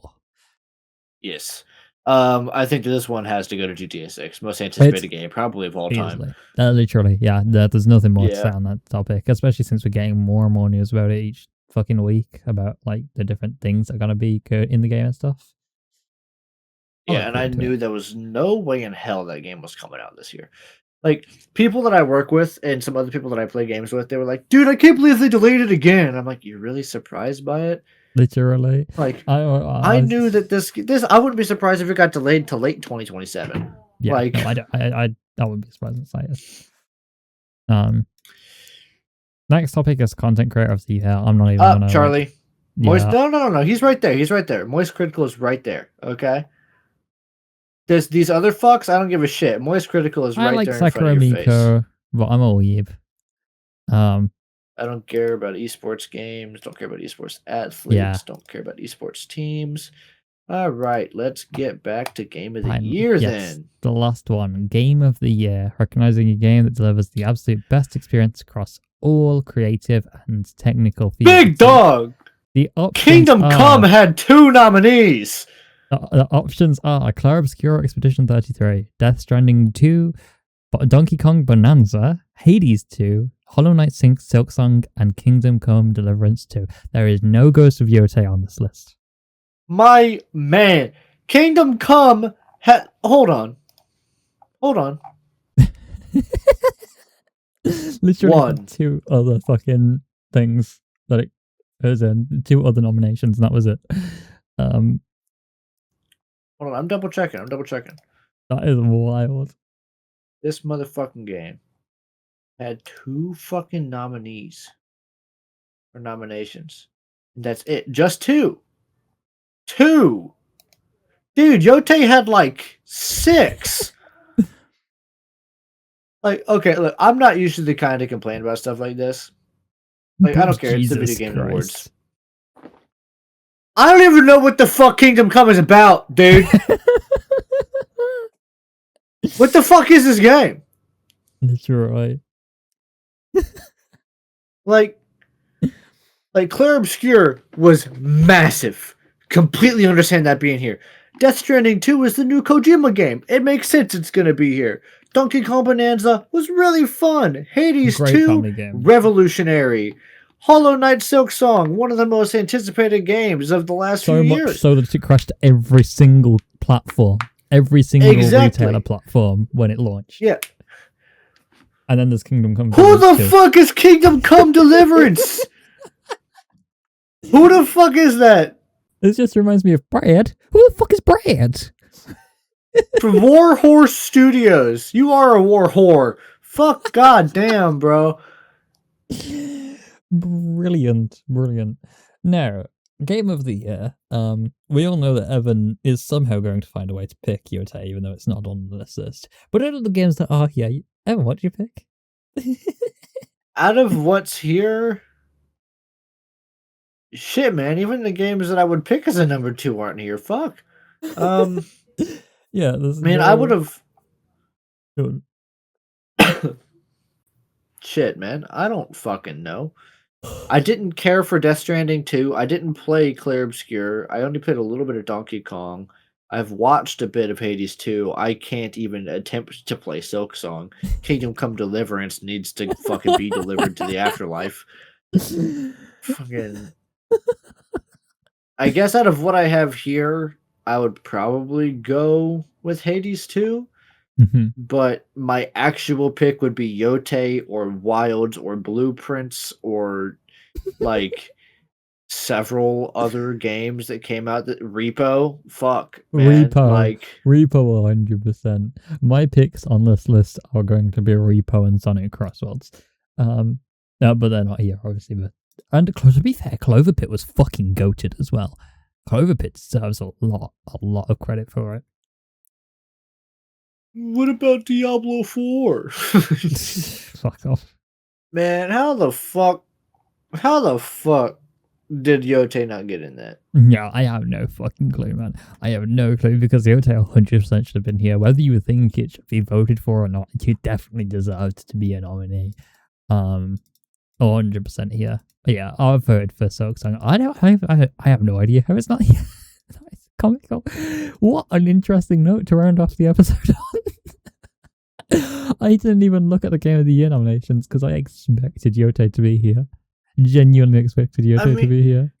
I don't understand how Yote can get 75 nominations throughout all the other options, and Kingdom Come gets literally 2, and it's somehow in the 6 for Game of the Year. Like, how? Oh, How? I feel like Dude, Expert 33 is Yote going to is win this dominating, one, bro. Oh Yote my is God. dominating for nominations. Literally, I think they had to remove it because they know it would have won if it was in Game of the Year. They wanted to give the win to a Claire Obscure, so they had to remove Yote so it wouldn't be an option. That is funny. Oh, but yeah, I think that is Gmod. real. That is the Game Awards nominations so far. It'll be interesting to watch tomorrow to see which ones actually win and not. But I know Claire Obscure is going to win most of the categories. But that being said, I think that's Claire Obscure will probably take it. Yeah, 100%. Definitely for Game of the Year, and definitely for quite a lot of the other topics. But I believe that is all we had to discuss this week. So I guess we will see you all next week. Thank you for likely falling asleep to our voices or having an extremely long commute to work or from work, whatever. I hope your commute is not this long. I think I've said that before, but you have said that every single time I have said it, yes. But this is how we're doing our the outros now. dread thought. It's like a 3, 4, 5 hour commute. Like, God fucking shit, I hope not. For real. But yes, thank you all for tuning in, and we'll see you next week. Good night. Podcast out. Podcast out. Stole that from Distractable.